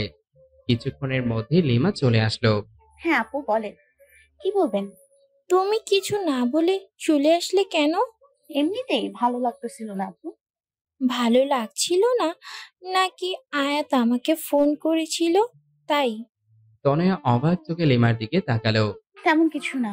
সুইটার, তোমার বয়সটা আমিও পেরিয়ে এসেছি, সো আমার কাছে লুকিয়ে লাভ নেই ডিয়ার। আচ্ছা, তুমি তখন জানতে চাইলে না আমার পাশের লোকটা কে? হুম। He is my husband. তনয়া অবাক চোখে লিমার দিকে তাকিয়ে বলল, কি তাহলে আয়াস স্যার যে সেদিন বললো? ওটা আয়াত সেদিন তোমাকে শোনানোর জন্য বলেছিল, যাতে তুমি পাগলামি না করো। তাহলে তার সাথে আপনার সম্পর্ক কি? আয়াত আমার খালাতো ভাই, আমরা দুজন একই বয়সে এক ক্লাসে পড়ি, যার কারণে আমরা খুব ভালো বন্ধু। শুধু বন্ধু, অন্য কিছু না, বুঝলা পাগলি মেয়ে? তাহলে আয়াস স্যার সেদিন মিথ্যে কথা বললো কেন? সেটা ঠিক। সেই দিন তুমি যাবার পর আমি আয়াতকে একই প্রশ্ন করেছিলাম, আর ও বলেছিল ওর একটা অনেক বড় সমস্যা আছে, যার কারণে চাইলেও ও তোমার সাথে রিলেশনে জড়াতে পারবে না। কিন্তু একটা বিষয় কি জানো, যখনই আয়াতের সাথে কথা বলি, আয়াত যদি 10টা কথা বলে, তার 9টা কথাই তোমাকে নিয়ে বলে। তনয় এরকম ওরকম সেরকম, আর কত কত কথা। মনে হয় যেন তুমি ওর নিঃশ্বাসে নিঃশ্বাসে মিশে গেছো। তাহলে আমাকে বলে না কেন? সেদিন আমি আয়াতকে বললাম যে, আয়াত, তোর প্রত্যেকটা কথাই আমি তনয়ার জন্য গভীর ভালোবাসা অনুভব করি, আর যতদূর জানি তনয়া তোকে পাগলের মতো ভালোবাসে। তাহলে তুই মেয়েটাকে বলে দে, মেয়েটাকে আর কষ্ট দিস না। আয়াত তখন কি বলল জানো? তনয়া তখন কাঁদতে, কান্নার স্বরে ফুপিয়ে ফুপিয়ে বলল, কি বলছে? আয়াত বলল, সেটা সম্ভব না রে লিমো। তাহলে সব সম্পর্কগুলো অগোছালো হয়ে যাবে। আমি একটা সম্পর্কের জন্য অন্যগুলো ভাঙতে পারবো না। হ্যাঁ, আমি তনয়াকে তারপর আর কিছু বলিনি। আমার জন্য কেন অন্য সম্পর্ক ভেঙে যাবে? আমি কি এতটা খারাপ?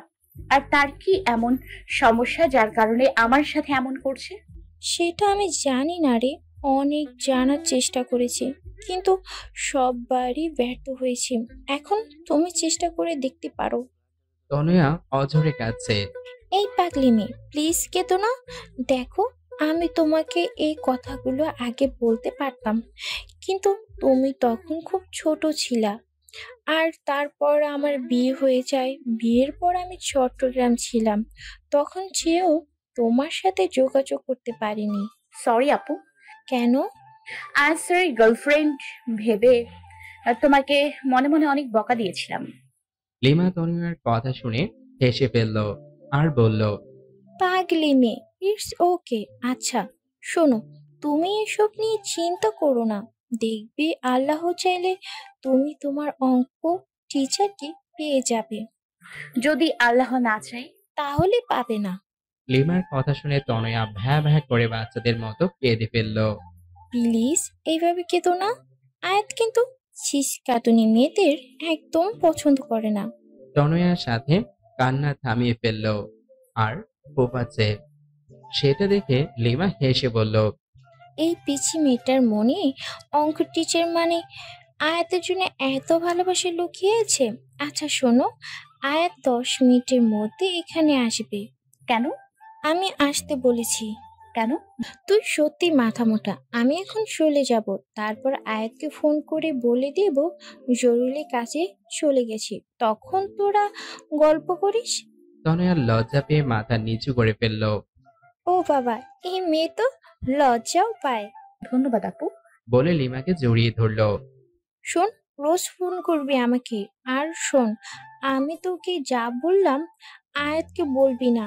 ভালো থাকিস। বাই। তুমিও ভালো থেকো। বাই। লিমা চলে গেল। তার কিছুক্ষণ পর আয়াত আসলো।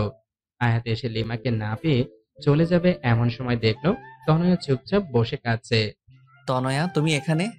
আয়াতকে দেখে তনয়ার আরো বেশি কান্না এসে গেল। তাই কোনো কিছু না ভেবেই আয়াতকে জড়িয়ে ধরে কান্না করতে থাকে। আয়াত কিছুটা অপ্রস্তুত হয়ে গেল ঘটনাটিতে, কিন্তু ও তনয়ার কান্না দেখে ওর বুকের ভেতর মোচড় দিয়ে উঠল।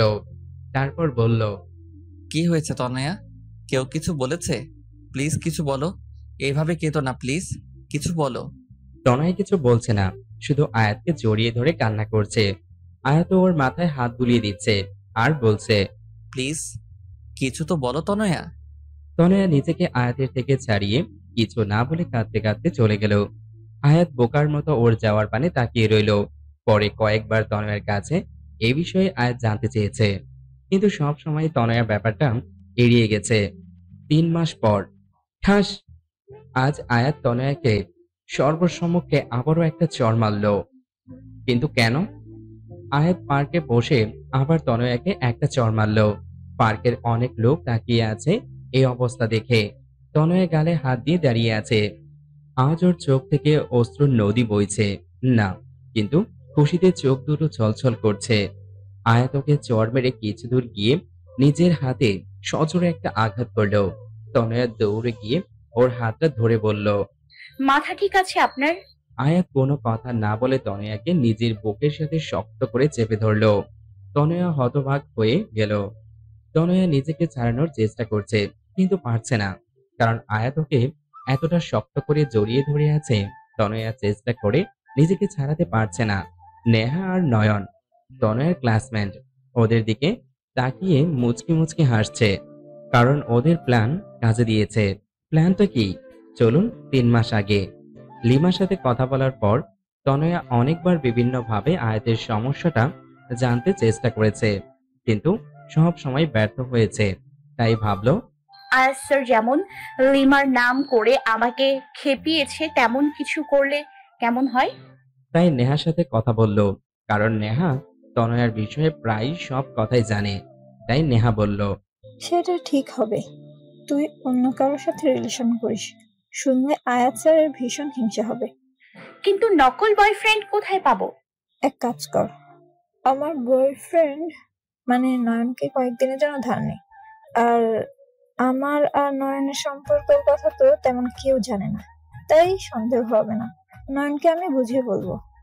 শুধু দুজন আয়াত স্যারের সামনে হেসে হেসে কথা বলবি, আর কিছু করবি না। কিন্তু নয়ন কিন্তু আমার মনে রাখিস। চুপ! আমার টেস্ট অত খারাপ না যে অন্যের ইউজ করা জিনিস নিজে ব্যবহার করব। আমার জন্য তো আমার অঙ্ক টিচারই ঠিক আছে। পরের দিন থেকে প্ল্যান মতো কাজ করা শুরু করলো। আয়াত ক্লাসে আসলে তনয়া নয়নের সাথে কথা বলতো, হাসাহাসি করতো।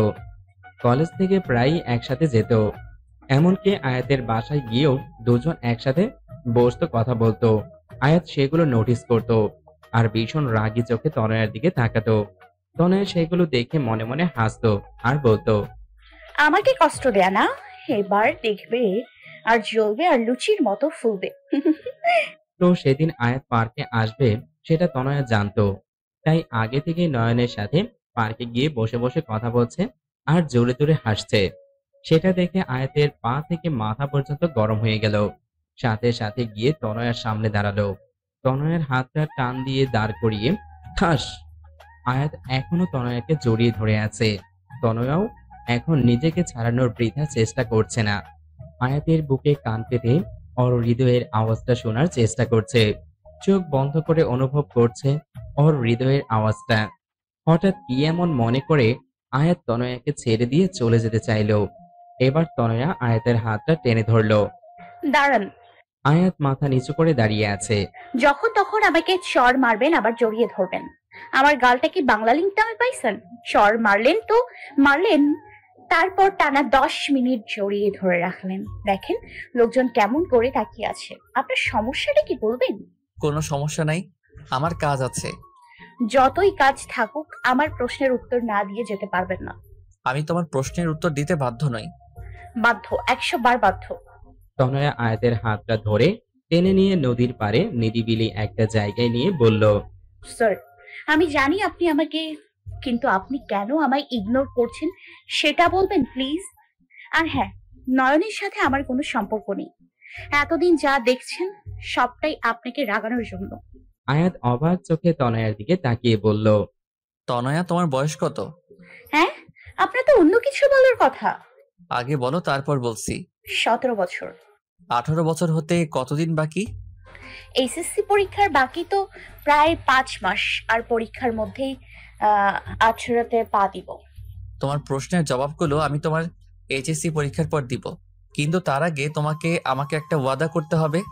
কি ওয়াদা? তোমাকে পরীক্ষায় ভালো রেজাল্ট করতে হবে। যদি তা না করো তাহলে আর আমার সাথে কথা বলার চেষ্টাও করবে না। ওকে, ডান। তনয়া পরের দিন থেকে কলেজে যেত। আয়াত ক্লাস করাতো, কিন্তু তনয়ার দিকে তাকাতো না পর্যন্ত। তনয়ার মনে মনে খুব অভিমান হতো আয়াতের উপর। এমনকি আয়াতদের বাসায় পড়তে গেলেও আয়াত চুপচাপ পড়াতো, কিন্তু সহজে তনয়ের দিকে তাকাতো না। আয়াতের এমন আচরণে তনয়া খুব কষ্ট লাগতো। আয়াতের এভাবে ইগনোর করাটা তনয়া মেনে নিতে পারছিল না। কয়েক মাস মাত্র বাকি পরীক্ষার, তাই কলেজ কমিটি আর স্যারেরা মিলে সিদ্ধান্ত নিল সব পরীক্ষার্থীদের নিয়ে কক্সবাজারে ঘুরতে যাবে। যেহেতু সব টিচার যাবে, তাই আয়াতও তাদের সাথে যাবে।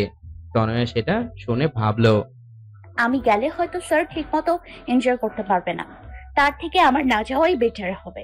তাই ওর বন্ধুদের বলল ও যাবে না। নেহা সেটা আয়াতকে বলে দেয়। পরের দিন আয়াত ক্লাসে এসে বলে, স্টুডেন্ট, এটা একটা শিক্ষা সফর। আমার মতে এখানে সবার যাওয়া উচিত। কেউ নিজের ব্যক্তিগত সমস্যা এটার মধ্যে টেনে না আনলেই বোধহয় ভালো হবে। তনয়া বুঝলো আয়াত কথাগুলো ইনডিরেক্টলি তনয়াকেই বলছে। তনয়া তারপর কি ভেবে যেন যাওয়ার জন্য রাজি হয়ে গেল। আগে আয়াত যতটা তনয়াকে ইগনোর করত, তনয়া এখন তার থেকে 3 গুণ বেশি আয়াতকে ইগনোর করে। এসব করতে তনয়ার কষ্ট হয়, খুব কষ্ট লাগে, কিন্তু তবুও আয়াতের উপর রাগ দেখিয়ে কাজগুলো করে। আজ ওরা সবাই শিক্ষা সফরে যাচ্ছে। 3টা বাস, প্রত্যেক বাসেই টিচার আছে। কপাল গুনে আয়াত তনয়ার বাসেই উঠল এবং নেহা বুদ্ধি খাটিয়ে আয়াতকে তনয়ার পাশে বসিয়ে দিল। তনয়া সেটা দেখে জানালা দিয়ে বাহিরের দিকে তাকিয়ে আছে। বাসটা সাই সাই চলছে। প্রায় 14 থেকে 16 ঘন্টা বাসে থাকা লাগবে। যদিও বাস মাঝে মাঝে পথে থামবে, কিন্তু তবুও তনয়ার বাসে চড়ার তেমন অভ্যাস নাই। আর তাছাড়া তনয়ার বেশিক্ষণ জার্নি করলে বমি পায়, তাই তনয়া ব্যাগে বমির মাথা ব্যথার ওষুধ নিয়েছিল, কিন্তু বোকার মতো সেগুলো হ্যান্ড ব্যাগে না নিয়ে জামা কাপড়ের ব্যাগে রেখে দিয়েছে, যেটা বাসের বক্সে রাখা হয়েছে। বাস চলার ঘন্টা 3 মধ্যেই তনয়ার মাথা ব্যথা শুরু হলো, সাথে মাথাও ঘুরছে, বমিও পাচ্ছে, কিন্তু খুব কষ্টে তনয়া সেটা আটকানোর বৃথা চেষ্টা করছে। আয়াত তনয়ার দিকে তাকিয়ে বুঝলো ওর খুব কষ্ট হচ্ছে, কারণ ইতিমধ্যে তনয়ার চোখ মুখ শুকিয়ে গেছে। আজ প্রায় 2 মাস পর আয়াত তনয়ার সাথে ঠিক মতো কথা বলছে। তনয়া, তোমার কি খুব কষ্ট হচ্ছে? তনয়া মাথা নাড়িয়ে বলল, না। দেখো তনয়া, কোনো সমস্যা হলে না বলে কিভাবে বুঝবো? মাথা। এটুকু বলার সাথে সাথে বমি করে দিল। আর কোনো কথা বলতে পারছে না, শুধু বমি করাটাকে থামানোর বৃথা চেষ্টা করছে। আয়াত সাথে সাথে ড্রাইভারকে বাস থামাতে বলল। ড্রাইভার বাস থামানোর পর আয়াত তনয়াকে রাস্তার ধারে বসিয়ে পানি দিল। তনয়ার বমি করা দেখে কোনো বন্ধুই ওর কাছে আসলো না, কারণ ব্যাপারটা স্বাভাবিক। মানুষ বমি জিনিসটাকে বড্ড অস্বস্তিকর বিষয় ভাবে, কিন্তু আয়াত তনয়ার কাছে গিয়ে ওর পিঠে হালকা ভাবে হাত বুলিয়ে দিচ্ছিল, ওকে পানি খাইয়ে দিল, ওর মুখটা ভালোভাবে পরিষ্কার করে দিচ্ছিল। তনয়া অপলক দৃষ্টিতে আয়াতের দিকে তাকিয়ে ভাবছে, লোকটার প্রত্যেকটা কাজে আমার প্রতি ভালোবাসার অনুভূতি পাই, কিন্তু কেন আমাকে নিজের থেকে এত দূরে রাখে? কি তার সেই সমস্যা? তারপর তনয়াকে ওষুধ খাইয়ে সবাই আবার বাসে ওঠে। বমি করার পর তনয়া অনেকটা ক্লান্ত হয়ে পড়ে, যার কারণে তনয়া কিছু দূর যেতেই ঘুমিয়ে পড়ে। বাসের প্রায় সবাই অনেক হই হুল্লার করার কারণে ক্লান্ত হয়ে ঘুমাচ্ছে। আয়াত দেখলো তনয়ার মাথাটা বারবার নিচের দিকে পড়ে যাচ্ছিল, যেমন ঘুমের মাঝে মানুষের হয় আর কি। তাই আয়াত নিজের হাতটা তনয়ার কাঁধে রেখে তনয়ার মাথাটাকে নিজের কাঁধে রাখলো। আয়াত অপলক দৃষ্টিতে তনয়ার দিকে তাকিয়ে আছে আর ভাবছে, ইস, যদি সারা জীবনের মতো তোমাকে এভাবে রাখতে পারতাম। কিন্তু হয়তো আমার ভাগ্যে তোমাকে পাওয়াটা নাই। তোমাকে পেলে হয়তো জীবনে কোনো চাওয়া থাকতো না, কিন্তু বিবেকের কাছে আবেগ আর সমস্ত চাওয়া সবসময় পরাজিত। আমি জানি তোমাকে ভালোবাসাটা আমার তুচ্ছ আবেগ না, কিন্তু সত্যিকারের ভালোবাসাটাও এক ধরনের তীব্র আবেগ। খুব ইচ্ছা করে এই পিচ্চি তনয়াটাকে আমার হৃদয় খাঁচায় সারা জীবনের জন্য বন্দি করে রাখি, কিন্তু আমি জানি হয়তো তা সম্ভব না। আমি তোমাকে আমার সমস্যার কথাগুলো বললে হয়তো তোমার জীবনটা তছনছ হয়ে যাবে, তোমার ভবিষ্যৎটা নষ্ট হয়ে যাবে, কারণ কষ্ট সহ্য করার বয়সটা যে তোমার এখনো হয়নি। আয়াত তনয়ার দিকে তাকিয়ে থাকতে থাকতে ঘুমিয়ে পড়ে। কিছুক্ষণ পর তনয়ার ঘুম ভাঙে, কিন্তু তনয়ার মনে হচ্ছে কারো হৃদয়ের মাঝে আছে ও। মাথাটা হালকা ওঠাতেই দেখে আয়াতের কাঁধে ওর মাথাটা রাখা। নিজের অজান্তেই তনয়ার মুখে হাসি ফুটে উঠল। তনয়া ভাবছে, ভবিষ্যতে আমি আয়াত স্যারকে পাবো কিনা জানি না, তার সাথে সারা জীবন কাটাতে পারবো কিনা জানি না, কিন্তু এই যে মুহূর্তগুলো তার সাথে কাটাচ্ছি, এর থেকে সুন্দর মুহূর্ত আর আমার জীবনে আসবে কিনা আমি তাও জানি না, কিন্তু এই মুহূর্তগুলোকে আমি আমার সবটা দিয়ে উপভোগ করতে চাই। হঠাৎ রাস্তার উঁচু নিচু ঢালে বাস লাফিয়ে ওঠায় আয়াতের ঘুম ভেঙে গেল। তনয়াও অনেকটা হকচকিয়ে উঠল। তনয়া আয়াতের দিকে তাকিয়ে লজ্জা পেয়ে বাইরের দিকে তাকালো। তনয়া, তোমার এখন কেমন লাগছে? আগের থেকে অনেকটা বেটার স্যার। কিছু খাবে? না স্যার। এর মধ্যেই বাস ঢাকা পৌঁছে গেল। ঢাকার প্রায় ঘন্টাখানেক বাস থামলো। সবাই খাবারের জন্য হোটেলে ঢুকলো। সবাই যে যার মতো খাচ্ছে, কিন্তু আয়াত তনয়াকে শুধু ভাত, করলা ভাজি আর ডাল দিল। আমি এগুলো খাবো না। সেটা বললে তো হবে না, এখনো অনেকটা পথ জার্নি করতে হবে। অন্য কিছু খেলে তুমি আবার বমি করবে। দেখো, তোমাকে সাপোর্ট করতে আমিও একই খাবার খাচ্ছি। প্লিজ খাও তনয়া, নয়তো তোমার শরীর আরো খারাপ লাগবে। তনয়া আয়াতের কথা আর ফেলতে পারলো না, তাই কষ্ট হলেও খাবারটা খেয়ে নিল। তারপর আয়াত ওকে বমির আর মাথা ব্যথার ঔষধ খাওয়ালো। ঢাকা থেকে কক্সবাজার পৌঁছাতে অনেক রাত হয়ে গেল। তনয়া আর বমি করেনি। হোটেল আগে থেকেই বুকিং করা ছিল, তাই কোনো সমস্যা হলো না। যেহেতু রাত অনেক, সবাই খুব ক্লান্তও ছিল, তাই খেয়েই সবাই ঘুমিয়ে পড়ল। পরের দিন সকালে সবাই যে যার মতো বিচে ঘুরতে গেল।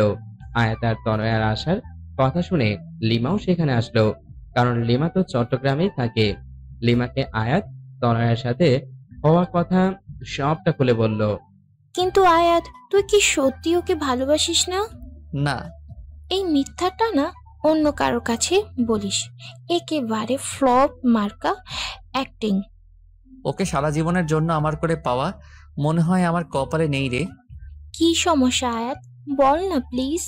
আয়াত, তোর আবার কোনো বড় ধরনের অসুখ করেনি তো? আরে না, সমস্যাটা তুই জানিস, হয়তো খেয়াল নেই। কি সেটা আয়াত? তুই তো আমার বড় ভাইয়া আয়নের কথা জানিস? হ্যাঁ, সে একটা মেয়েকে ভালোবেসে পালিয়ে বিয়ে করেছিল বলে তোর বাবা তার সাথে কোনো সম্পর্ক রাখেনি। হ্যাঁ, কিন্তু ভাইয়া ভালোবেসে বিয়ে করেছে বলে বাবা ততটা রাগ করেনি। আসলে বাবা তার বন্ধুর এক মেয়ের সাথে ভাইয়ার বিয়ে ঠিক করেছিল, কিন্তু ভাইয়া বাবাকে কিছু না বলে বিয়ে করায় বাবার বন্ধুর তাকে অনেক অপমান করেছিল। কিন্তু বাবা তার অপমানে কতটা কষ্ট পায় নাই যতটা ভাইয়া তার কাছে সত্যি লুকিয়েছে বলে পেয়েছে। বাবা আগেই বলেছে তিনি মিথ্যাকে ঘৃণা করেন, আর তাছাড়া বাবা সবসময় আমাদের সাথে বন্ধু সুলভ ছিল, কিন্তু তবুও ভাইয়া বলেনি। তারপর থেকে বাবা ভাইয়ার সাথে কোনো সম্পর্ক রাখেনি। আমি অনেকবার চেষ্টা করেছি বাবাকে বোঝানোর, কিন্তু তিনি আমার কোনো কথাই শোনেননি। আসলে মানুষ একবার তীব্র কষ্ট পেলে তার মনটা পাথরের মতো হয়ে যায়, তখন শত আবেগ অনুভূতি তার মনকে ছুঁতে পারে না। বাবার ক্ষেত্রেও তাই হয়েছে। কিন্তু আয়াত, তোর ভাইয়ার ভালোবাসার সাথে তোর ভালোবাসার কি সম্পর্ক? হ্যাঁ, সেটাই বলছি। আচ্ছা লিমা, তুই কি জানিস তনয়া আমাকে ঠিক কতদিন ধরে ভালোবাসে? হ্যাঁ, প্রায় 4 বছর। না, 3 বছর 8 মাস ধরে আমি তনয়ার চোখে আমার জন্য ভালোবাসা দেখেছি। কিন্তু জানিস আমি তনয়াকে ঠিক কতদিন ধরে ভালোবাসি? ঠিক কতদিন বলতে পারবো না, তবে তনয়ার থেকে কম দিন। 4 বছর 13 দিন। কি, তুই তনয়াকে আগে থেকেই চিনতিস? হ্যাঁ, তনয়াকে আমি প্রথম দেখি আমার এক বন্ধু রবির বাসায়, আর প্রথম দেখায় তনয়ের উপর কেমন যেন একটা অনুভূতি কাজ করা শুরু করে দিয়েছিল। রবির ছোট বোনের জন্মদিনে এসেছিল তনয়া, কারণ তনয়া রবির বোনের বান্ধবী। জানিস রবির ছোট বোনকে? কে? তনয়ার সবচেয়ে কাছের বান্ধবী নেহা। তারপর নেহার থেকেই তনয়ার সম্বন্ধে সবকিছু জানি। সব জেনে দেখলাম তনয়া আমার থেকে প্রায় 6 বছরের ছোট। আর এত ছোট বয়সী মেয়ের সাথে রিলেশন করাটা নেহাত বোকামি। আর তাছাড়া তনয়া তখন রিলেশনে জড়ালে ওর পড়ালেখায় ক্ষতি হতো, ওর ভবিষ্যৎ অন্ধকারের দিকে যেত। যাকে এতটা ভালোবেসে ফেলেছি তার ভবিষ্যৎ কিভাবে নষ্ট করি বল? আর তাছাড়া দুটো মানুষ যখন রিলেশনে থাকে তখন একে অপরের মাঝে কিছুদিন পর শয়তানের তাড়নায় একটা আলাদা অনুভূতি তৈরি হয়। চুম্বকের বিপরীত মেরু যেমন একে অপরকে আকর্ষণ করে, ঠিক তেমনি প্রেমিক প্রেমিকার মধ্যেও এই আকর্ষণ কাজ করে। আর তখন তারা না চাইতেও নোংরামিতে জড়িয়ে পড়ে। আমি তো ছেলে, নোংরামি করে পার পেয়ে যেতাম, কিন্তু আমার তনয়া তো ছোট, ও হয়তো সমাজের প্যাচ বুঝতে না পেরে নিজের ক্ষতি করে বসতো। তাই সবসময় তনয়ার থেকে দূরে দূরে থেকে ওকে ভালোবেসেছি। কিন্তু উপরওয়ালা বোধ হয় আমাদের নিয়ে খেলতে ভালোবাসে। আমি তনয়াকে পড়ানোর কথা শুনেই না করে দিলাম, কিন্তু বাবার কথা ফেলতে পারলাম না। কিন্তু তারপর তনয়াকে প্রথমবার পার্কে এই কারণে চড় মেরেছিলাম যে তনয়া যেন ভুল পথে পা না বাড়ায়। আমি হয়তো তনয়াকে পড়াতাম না, তাই অন্য কোনো ছেলে যাতে না পড়ায়, তাই তনয়ার জন্য আমি টিচার ঠিক করে দিলাম। তনয়াকে স্কুলে কেউ প্রপোজ করার আগেই তাকে যেভাবেই হোক তনয়ার থেকে দূরে সরিয়ে দিতাম। তনয়া হয়তো 2 বছরে আমাকে একবারও দেখেনি, কিন্তু 2 বছরের একটি দিনও আমি তনয়াকে না দেখে থাকিনি। তারপর হয়তো আমার ভাগ্যের জোরে তনয়া আমার কলেজেই ভর্তি হলো। জানিস তখন আমি কতটা খুশি ছিলাম যে রোজ তনয়াকে দেখতে পাবো। রোজ রোজ ক্লাসের সবাইকে পড়ানোর বাহানায় বারবার তনয়াকে চোরের মতো দেখতাম। কিন্তু তার কিছুদিন পরই ভাইয়া ওই ঘটনাটা ঘটালো। তারপর তনয়া যখন সিঁড়ি দিয়ে পড়ে গিয়ে ব্যথা পেয়েছিল, তখন ওর অবস্থা দেখে আমার প্রচন্ড কষ্ট হতো। তনয়া সুস্থ হওয়ার পর কয়েক মাস খুব সুন্দর ছিল। জানিস তনয়ের সাথে খুব ভালো বন্ধুত্ব হয়ে গেছিল। কিন্তু সমস্যাটা হলো কয়েক মাস আগে, তারপর থেকেই আমি তনয়াকে অ্যাভয়েড করে চলতে থাকি। কি হয়েছে কয়েক মাস আগে? কয়েক মাস আগে একদিন রাতে বাবা আমায় বলল, আয়াত, তোকে কিছু কথা বলবো, রাখবি? আমি বাবাকে বললাম, কেন রাখবো না বাবা, বলো কি বলবা। তোর ভাইয়া তো আমার কোনো কথা শোনেনি, আমার সম্মানের কথাও ভাবেনি, কিন্তু আমি তোকে সব থেকে বেশি ভরসা করি। তুই কি আমার বিশ্বাস রাখবি? হ্যাঁ বাবা বলো, অবশ্যই রাখবো। আমাকে ছুঁয়ে আদর কর। হ্যাঁ বাবা, এই তোমাকে ছুঁয়ে ওয়াদা করলাম, তুমি যা বলবে তাই শুনবো। এবার তো বলো। আমি আমার বন্ধুর মেয়ের সাথে তোর বিয়ে ঠিক করে এসেছি। কথাটা শুনে আয়াতের পুরো পৃথিবীটা যেন উল্টে গেল। মেয়েটা বর্তমানে বাইরে আছে, কয়েক মাস পর দেশে আসবে, তার কিছুদিন পর তোর সাথে বিয়ে দেবো তার। কিরে, তুই রাজি তো? নাকি তুইও আয়ানের মতো কাউকে? আয়াত ওর বাবার কথা ভেবে নিজের ভালোবাসার কথাটা লুকিয়ে বলল, না বাবা, তেমন কিছু না, তুমি যা ভালো বোঝো তাই করো। আমি তোমার বিশ্বাস কখনো ভাঙবো না। আমি জানতাম তুই এই কথাই বলবি। এই নে মেয়েটার ছবি, ফোন নাম্বার দিবি? তার দরকার নাই বাবা, তুই যখন পছন্দ করেছো তখন ভালোই হবে। বাবার এই কথা শোনার পর থেকে আমি তনয়ার থেকে দূরে দূরে থাকতাম, কারণ যতই ওর কাছে যাব ততই ওর মায়ায় জড়িয়ে পড়ব। কিন্তু পাজি মেয়েটা আমাকে খেপানোর জন্য নয়নের সাথে কথা বলার নাটক করলো। সেটা দেখে মাথা গরম হয়ে যায়। তারপর ওকে চড় মেরেছিলাম, কিন্তু ওকে চড় মারায় ও যতটা না ব্যথা পেয়েছে তার থেকে শতগুণ বেশি ব্যথা আমার হৃদয়ে লেগেছে। তাই তো নিজের ভালোবাসাটাকে আড়াল করতে না পেরে ওকে পাগলের মতো জড়িয়ে ধরে রেখেছিলাম। আমি যদি তনয়াকে এসব কথা বলি মেয়েটা পাগলের মতো হয়ে যাবে, লেখাপড়ার অবস্থা খুব খারাপ হয়ে যাবে। তাই তো ওকে বলেছি ওর পরীক্ষার পর ওকে সব সত্যিটা বলে দেব। কিন্তু আমি ভাবছি আমি যদি ওকে সত্যিটা বলি তাহলে তখন ওর অবস্থা কি হবে। এবার বুঝছো কি সমস্যা? গাধা, গত উল্লুক, বলো তোর মাথায় কমন সেন্স বলতে কিছু আছে? তুই তোর বাবার কোনো কথা না শুনে বোকার মতো অদা করে বসলি।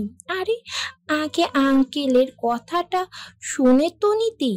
এখন কিছু করার নেই রে। হ্যাঁ, তা থাকবে কেমনে? করার পর তো তুই বন্ধ করে দিছস। আচ্ছা, মেয়েটার ছবি আছে এখন তোর কাছে? হ্যাঁ, আমার মোবাইলে মনে হয় আছে। দেখি। আয়াত মোবাইলটা বের করে অনেকক্ষণ খুঁজে ছবিটা লিমাকে দেখালো। লিমা ছবিটা হাতে নিয়ে বলল, এই জন্যেই। আরে তনয়া তো এর থেকেও হাজার গুণ বেশি সুন্দরী। তনয়ার সামনে তো এটা চা কম পানি লাগবে। আচ্ছা, মেয়েটার সাথে কথা বলেছিস? তোর মাথা ঠিক আছে না? তোর ওপর যা রাগ হচ্ছে না, আমি যদি তনয়ার জায়গায় থাকতাম তবে তোকে মেরে ওই সমুদ্রেই ফেলে দিতাম। জানিস, যখন বললি তোর বাবার বন্ধুর মেয়ে, এক মুহূর্তেই মনে হয়েছিল মেয়েটা তনয়া। কিন্তু সব ধারণা সবটা ঠিক হয় না রে। জানি, কিন্তু এখন আমার আর কিছু করার নাই। তা কিভাবে পারবি, অ্যাবনর্মাল আবাল ছেলে কোথাকার। এই বলে রাগ করে লিমা চলে গেল। লিমার রাগ হওয়াটা অস্বাভাবিক কিছু না। আয়াত চুপচাপ ওখানে বালির উপর বসে সাগরের পানির অপলক দৃষ্টিতে তাকিয়ে আছে। আর চোখ থেকে টপ টপ করে নোনা তরলগুলো ঝরে পড়ছে, যেগুলো আবার নোনা বালিগুলো নিজের বুকে ধারণ করে নিচ্ছে। তনয়া আয়াতের সামনে এসে কিছুক্ষণ দাঁড়িয়ে দেখছে কিভাবে আয়াতের চোখ থেকে জল ঝরছে। হঠাৎ তনয়া আয়াতের চোখের পানিটা ধরে ফেলল। আয়াত তনয়ার দিকে তাকালো। তনয়া বলল, জানেন স্যার, আমার মা বলেছিল ছেলেটা নাকি খুব বেশি কষ্ট না পেলে কাঁদে না, আর যদি কাঁদে তাহলে ছেলেদের চোখের জলগুলো নাকি মুক্তোর চেয়েও দামি হয়। আর আপনি এত দামি জিনিসগুলোকে এভাবে অপচয় করছেন। আয়াত তারপর অপলক দৃষ্টিতে তাকিয়ে আছে।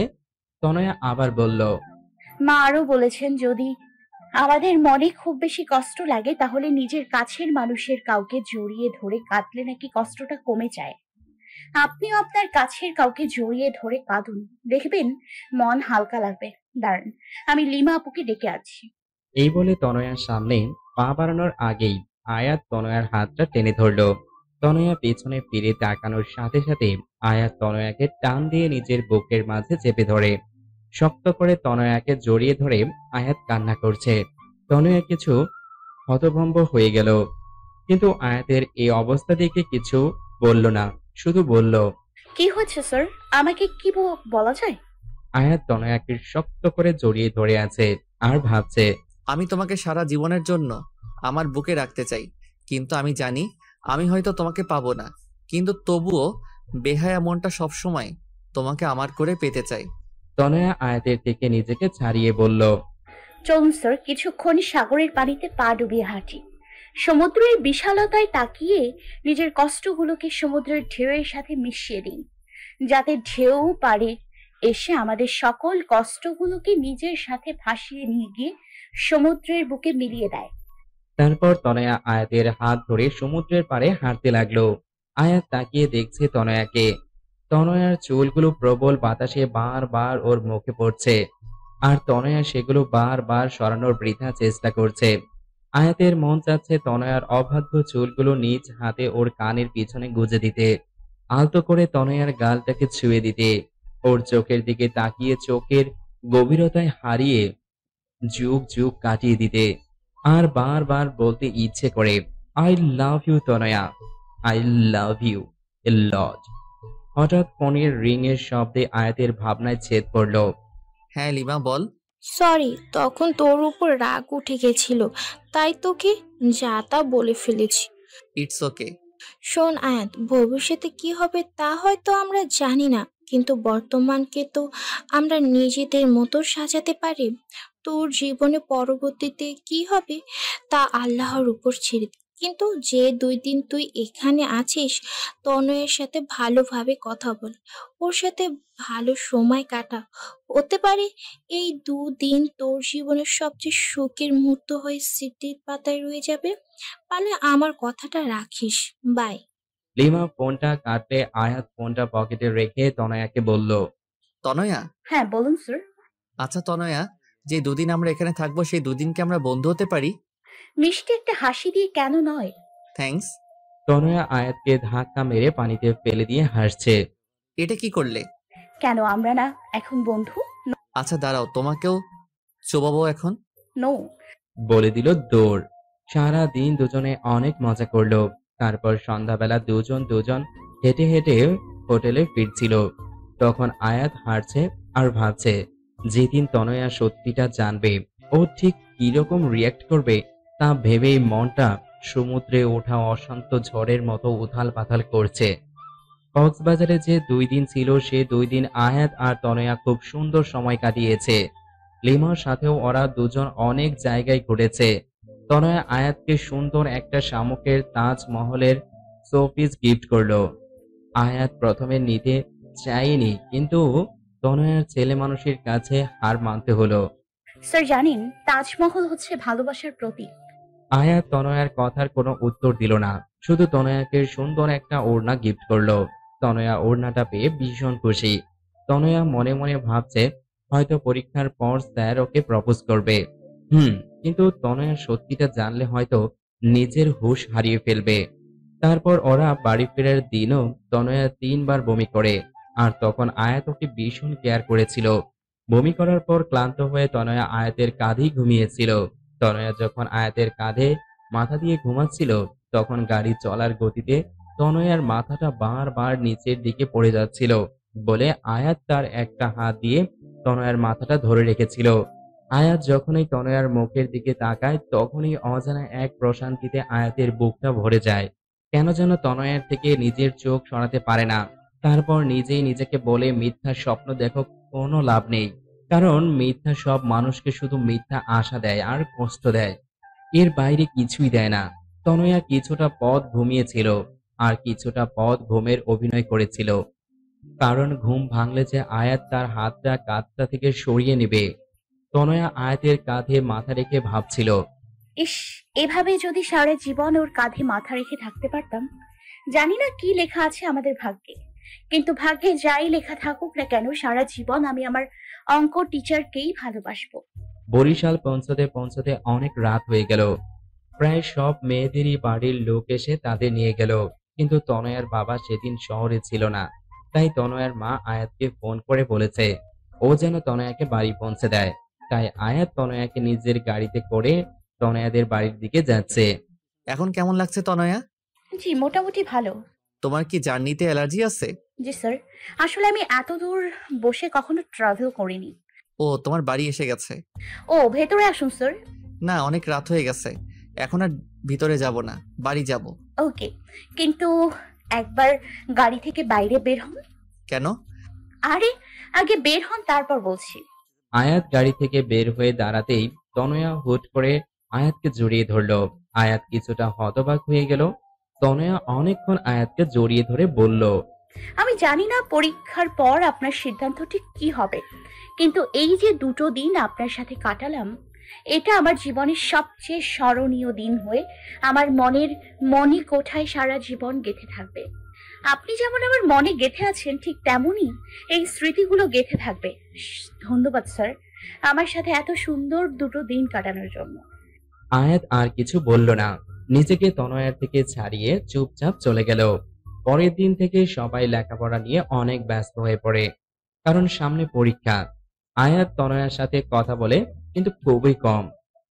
তনয়া পড়ার প্রেসারে আপাতত ভালোবাসার পোকাগুলোকে বক্সে বন্ধ করে রেখেছে। ওদের পরীক্ষা শুরু হলো।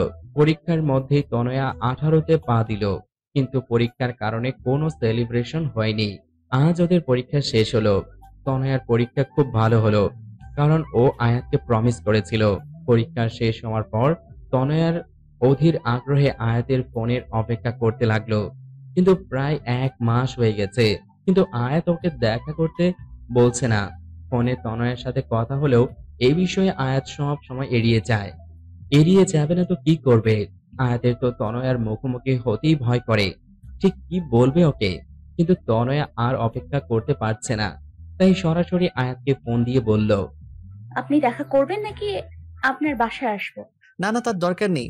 আসলে আমি তো এখন কিছু কাজে ঢাকা এসেছি, 2 সপ্তাহ পর আসতেছি। সেদিন আসবো, তার পরের দিনই তোমার সাথে দেখা করব। 2 সপ্তাহ পর তনয়া একটা রেস্টুরেন্টে বসে আয়াতের জন্য অপেক্ষা করছে। এই 2 সপ্তাহ যে তনয়া ঠিক কিভাবে কাটিয়েছে তা শুধু তনয়াই জানে। কিছুক্ষণ পর আয়াত আসলো। তনয়ার বুকটা দূর দূর করছে। আয়াত ঠিক কি বলবে এটা ভেবে। কেমন আছো? ভালো, আপনি? ভালো। কিছু খাবে? না না স্যার, স্যার। তারপর দুজন অনেকক্ষণ নীরবতা পালন করলো, কিন্তু তনয়া আর অপেক্ষা করতে পারছে না। গত 4 বছরের বেশি সময় ধরে অপেক্ষা করেছে, তাই মুখ ফসকে বলেই ফেললো, স্যার, আপনি যেন কি বলতে চাইছিলেন? হ্যাঁ, কিন্তু ঠিক কিভাবে বলবো সেটা ভাবছি। এত ভাবাভাবির দরকার নেই, সরাসরি বলে দেন আমি শোনার জন্য রেডি।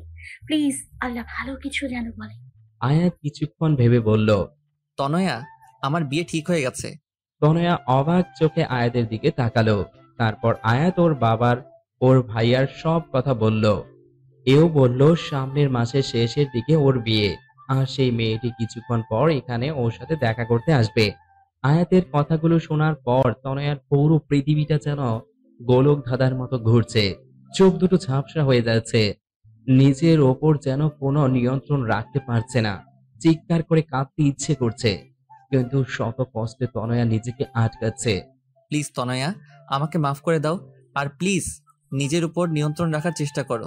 আসলে আমি থাক স্যার, আপনার আমাকে কোনো এক্সপ্লেনেশন দেওয়ার দরকার নেই, আমি আপনাকে জানি। আর আয়াতকে অবাক করে দিয়ে তনয়া বলল, মেয়েটির নাম কি স্যার? আমি জানি না। কি বলেন? যার সাথে বিয়ে হবে তার নাম জানেন না? This is not fair sir. আচ্ছা, ভাবি কি এখন আসবে? আয়াত তনয়ার কথায় হতবাক হয়ে গেল। তারপর বলল, হুম। আমি কি তাকে একবার দেখতে পারি?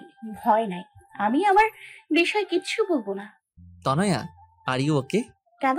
Yes sir, I am absolutely ওকে। আরে আপনি আবার এটা ভাবছেন না তো যে আমি উল্টাপাল্টা কিছু করে ফেলবো? পাগল নাকি স্যার? আমি তনয়া, আর আমি এতটা সাহসী নই যে নিজের জাহান্নামের টিকিট নিজে কাটবো। তনয়ার এমন কথা শুনে আয়াতের মুখের ভাষা যেন হারিয়ে গেছে, কিছু বলতে পারছে না। কিছুক্ষণের মধ্যে সেই মেয়েটা আসলো, এসে তনয়াকে বলল, are you Ayat? I am Aboni. Yes, বসুন। উনি? তনয়াকে উদ্দেশ্য করে তনয়া বেশ হাসি মুখে বলল, hi, I am Tanaya, IELTS student. ও হাই। তো আপনি আমাদের ভাবি হবেন? হুম। আপনি জানেন আপনি অনেক লাকি, কারণ আপনি আয়াত স্যারকে নিজের জীবন সঙ্গী হিসেবে পাচ্ছেন। স্যার অনেক ভালো মানুষ। এখানে এসেছিলাম কিছু কাজের জন্য, কিন্তু স্যারকে দেখে তার সাথে একটু কথা বললাম। I hope you don't mind. No no. আচ্ছা, আমি তাহলে আসি, কিছু কাজ আছে। বাই ভাবি। By sir. তনয়া একটি বারও আয়াতের দিকে তাকালো না, শুধু সামনের দিকে তাকিয়ে হাঁটছে। আজ তনয়া পা দুটো যেন চলছে না, মনে হচ্ছে পিছন থেকে কোনো অদৃশ্য শক্তি ওর পা দুটোকে আঁকড়ে রেখেছে। কিন্তু তনয়ার এমন আচরণে আয়াত অনেক অবাক হলো। তনয়া চলে যাচ্ছে, আয়াত হাঁ করে ওর যাওয়ার পানে তাকিয়ে আছে। তনয়া নিজের অবাধ্য চোখের জলগুলোকে মোছার বৃথা চেষ্টা করছে।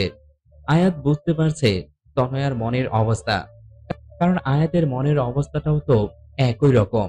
তনয়া চলে যাবার পর আয়াত নিজেকে আর ঠিক রাখতে পারছে না, তাই অবনীকে বলল, আমার খুব মাথা ব্যথা করছে, আমরা কি পরে একদিন কথা বলতে পারি? অবনী বলল, ঠিক আছে। আয়াত বাড়ি এসে বারবার তনয়াকে ফোন করছে, কিন্তু কেউই ফোন ধরছে না। তারপর বাধ্য হয়ে তনয়ার বাবার ফোনে ফোন করে বলল, আঙ্কেল, তনয়া কি করছে? তনয়ার বাবা বলল, তনয়া নাকি টিভি দেখছে, কার্টুনও দেখছে আর পাগলের মতো হাসছে। এই মেয়েটা না পুরো পাগল। আয়াত বলল, আঙ্কেল, ফোনটা একটু তনয়াকে দিবেন। তনয়ের বাবা ফোনটা তনয়াকে দিয়ে বলল, আয়াত ফোন করেছে। হ্যালো স্যার, কেমন আছেন? ভাবি কেমন আছে? স্যার শোনেন, বিয়ে করছেন, আমাদের কিন্তু বড় করে একটা ট্রিট দিতে হবে, ঠিক আছে? আয়াত তনয়ার এরূপ কথা শুনে পুরো থ হয়ে গেল। তারপর প্রায় রোজ আয়াত তনয়াকে ফোন করত, কারণ আয়াত তনয়াকে নিয়ে খুব ভয় থাকতো। কিন্তু রোজ তনয়া এমন ভাবে কথা বলতো যেন কিছুই হয়নি, যেন তনয়ার স্মৃতি থেকে আয়াত নামটা সম্পূর্ণ মুছে গেছে। আয়াত তনয়ার এমন আচরণের দ্বিধার মধ্যে পড়ে যেত, খুব ভয় করত তনয়াকে নিয়ে। আয়াতের যেদিন বিয়ে হবার কথা তার কিছুদিন আগে তনয়ার রেজাল্ট দেয়। তনয়া এবারও A+ পায়, সবাই খুব খুশি হয় আয়াতও। কিন্তু এত খুশির মাঝেও আয়াত আর তনয়ার বুকের ভিতরটা জ্বলে পুড়ে ছারখার হয়ে যাচ্ছে। আর আজ আয়াতের গায়ে হলুদ, আর মজার ব্যাপার কি জানেন, আয়াতের গায়ে প্রথম হলুদটা তনয়াই ছুঁয়েছে, আর গিফট হিসেবে আয়াতের দেওয়া ওড়নাটা আয়াতকে দিয়ে বলেছে, এটা অবনী ভাবির জন্য। কারোর শখের জিনিস নিজের কাছে রাখতে নেই। আয়াত কোনো কথা না বলে চুপচাপ ওড়নাটা হাতে নিল। সবার সাথে খুব হাসি হাসি মুখ করে কথা বলেছে তনয়া, কিন্তু ওর মনের ভিতরটা হয়তো আয়াত ছাড়া আর কেউই বুঝতে পারছে না।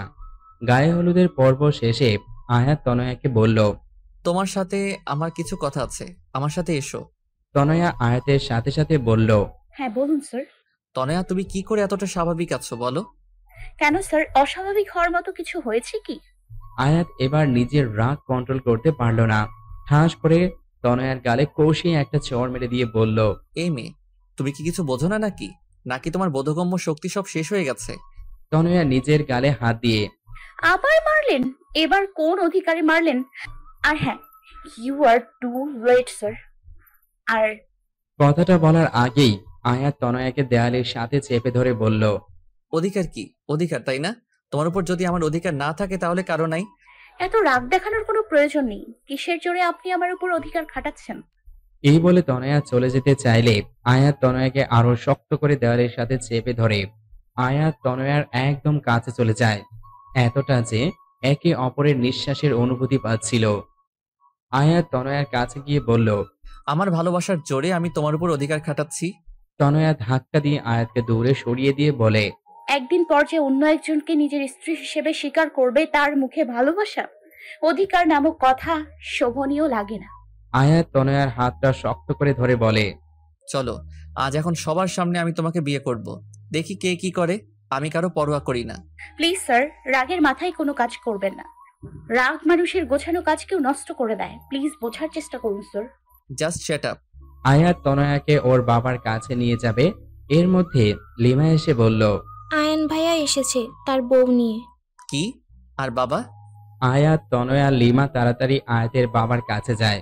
গিয়ে দেখে আয়াতের বাবা আয়ান ভাইয়ার সাথে কথা বলছেন। আজ আয়াতের জন্য তোমাকে মাফ করে দিলাম।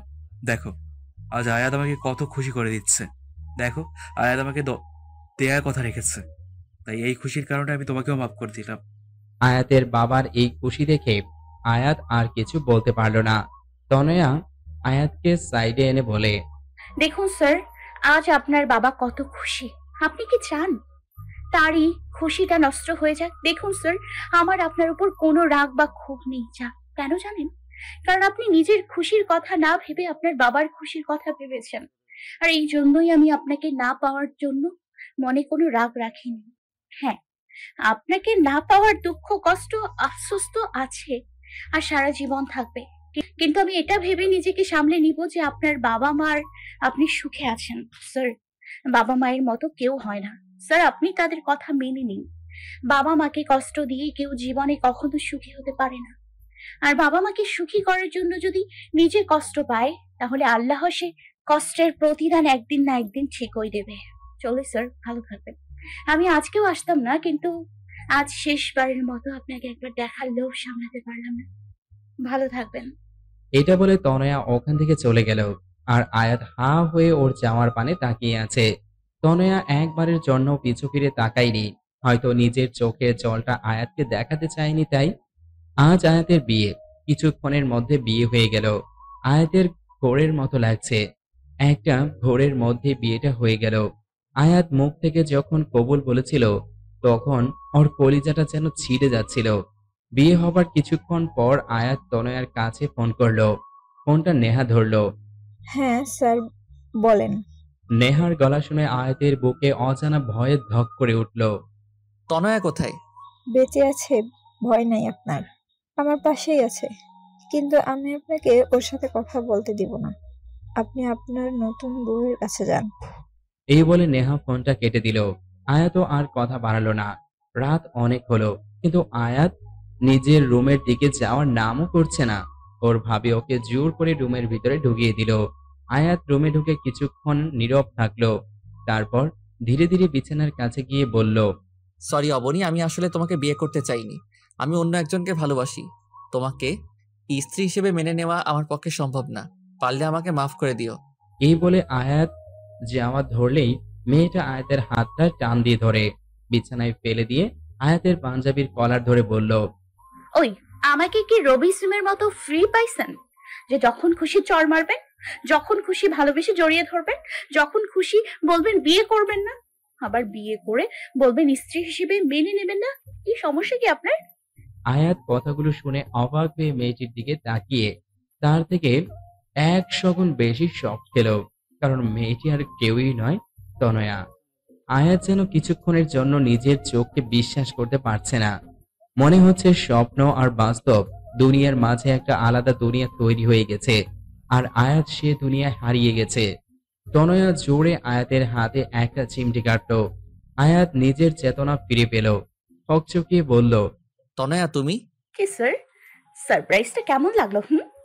আয়াত যেন এখনো নিজের ঘোর কাটিয়ে উঠতে পারছে না, তারপরেও বলল, অবনী কোথায়? ইস, অবনীর খুব চিন্তা হচ্ছে না? আমি অবনীকে মেরে ফেলেছি। বলে জোরে হাসছে তনয়া। আয়াত যেন কিছুই বুঝতে পারছে না। এর মধ্যে কে যেন দরজায় টোকা দিল। আয়াত দরজাটা খুলে দেখে অবনী দাঁড়িয়ে হাসছে। হাই দুলা ভাই, হোয়াটসঅ্যাপ?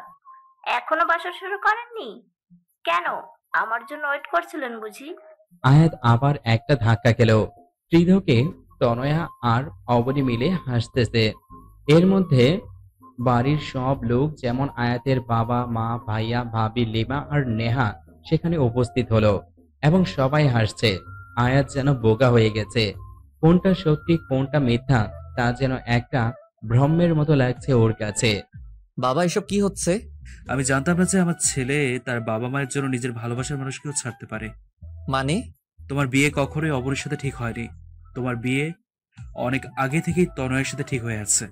আয়াত চোখ বড় বড় করে বলে, কি? তাহলে অবনী? অবনী তনয়ের কাজিন। তনয়া যখন আমাদের বাসায় পড়তে আসতো তখন থেকে আমি বুঝেছিলাম যে তুমি তনয়াকে ভালোবাসো, কিন্তু আমি দেখতে চেয়েছিলাম তুমি তোমার বাবাকে কতটা ভালোবাসো। তাই তোমার বিয়ে তনয়ের সাথে ঠিক করেছিলাম, কিন্তু ছবি দেখালাম অবনীর, মানে তনয়ের কাজিনের।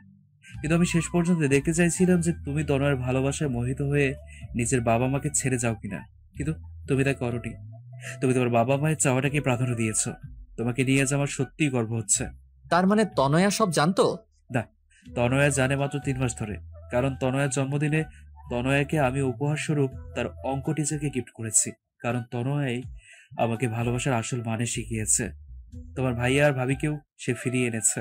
সরি স্যার, আমার জন্মদিনের দিন যখন বাবা সব খুলে বলল তখন আমি খুশিতে ঠিক কি করব ভেবে পাচ্ছিলাম না। আপনার সামনে দুঃখিত হবার অ্যাক্টিং করতে আমার ভীষণ খারাপ লেগেছে, কিন্তু আমি আপনার বাবাকে ওয়াদা করেছিলাম আপনাকে কিচ্ছু বলবো না, তাই। তারপর লিমা আর নেহা একসাথে বলে উঠল, আমরাও সরি, আসলে কিছুদিন আগে থেকে আমরাও সবটা জানি। আয়াত রাগে দুঃখে কোনো কথা বলতে পারছে না। রাগের চোটে ওখান থেকে সোজা ছাদে চলে গেল। বাবা, উনি তো রাগ করলেন, এখন আমি কি করব? আমাদের মতো বুড়ো বুড়িদের এর মধ্যে নাটানোই ভালো। আয়না মা, চলো, অনেক রাত হয়েছে। এই বলে তারা চলে গেলেন। আমি এর মধ্যে নাই, আমার বাচ্চা কাছে যাই। আমাদের অনেক কাজ আছে, চলো চলো। দেখ তনয়া, স্বামীটা তো তোরই, তাই রাগটাও তুই ভাঙা। আমি যাই, নয়নের সাথে একটু ফোনে প্রেম টেম করে আসি। By deer. তনয়া বোকার মতো সবার চাওয়ার পানে তাকিয়ে রইল। তারপর মনে মনে বলল, সবগুলো এক একটা বজ্জাতের হাঁটি, পরে আমিও দেখে নিব। তনয়া ধীর পায়ে ছাদে উঠে দেখে ছাদের এক কোনায় আয়াত দাঁড়িয়ে আছে। তনয়া কি করবে ঠিক ভেবে পাচ্ছে না, তাই আস্তে আস্তে গিয়ে আয়াতকে পিছন থেকে জড়িয়ে ধরলো। তারপর আয়াতকে নিচের দিকে ফিরিয়ে বলল, সরি স্যার। আয়াত কোনো কথা না বলে তনয়াকে শক্ত করে জড়িয়ে ধরে হু হু করে কেঁদে ওঠে। আয়াতের কান্না দেখে তনয়াও কেঁদে ফেলে। তারপর বলে, বললাম তো সরি। সরি বললেই সব ঠিক হয়ে গেল বুঝি? জানো এই কয় মাস কি রকম মানসিক চাপের মধ্যে দিয়ে গেছি? ইস, মাত্র কয় মাস, আর আমাকে যে 4.5 বছর ধরে রেখেছেন তার বেলায় ইটস রিভেঞ্জ। এখন শোধবোধ। তনয়ার কথা শুনে আয়াত মুচকি হেসে বলল, তাহলে তো তুমি কম, কারণ আমি তোমাকে কবে থেকে ভালোবাসি জানো? জানি, লিমা আপু বলেছে। স্যার, যা হয়েছে সব ভুলে যান না প্লিজ, চলুন না নতুন করে শুরু করি। কি করে শুরু করি বলো তো? কেন, আবার কি হয়েছে? তুমি তো এখনো সেই সাদের আটকে রয়েছ। আমি এখন তোমার বর, বুঝলা? আয়াত তনয়াকে শক্ত করে জড়িয়ে ধরে কপালে একটা ভালোবাসার পরশ এঁকে দেয়। That's not fair sir. Why? চর মারলেন গালে আর ভালোবাসা কপালে? শুধু গালে কেন, সব জায়গায় ভালোবাসা দিয়ে দিই। এই, একদম না। তা বললে তো হবে না ম্যাডাম, 5 বছর ধরে ওয়েট করছি, আর পারবো না। তনয়া এখন অঙ্কের উপর অনার্স করেছে, আর মজার বিষয় কি জানেন? আয়াতও সেই কলেজেরই প্রফেসর গিরি শুরু করেছে। তনয়াকে দুবেলা অঙ্কের সাথে সাথে ভালোবাসার পাঠটাও শিখায়। মন থেকে যদি কাউকে সত্যিকারের ভালোবেসে চান তাহলে আল্লাহ নিশ্চয়ই আপনার সাথে তার মিলন দিবে। সমাপ্ত।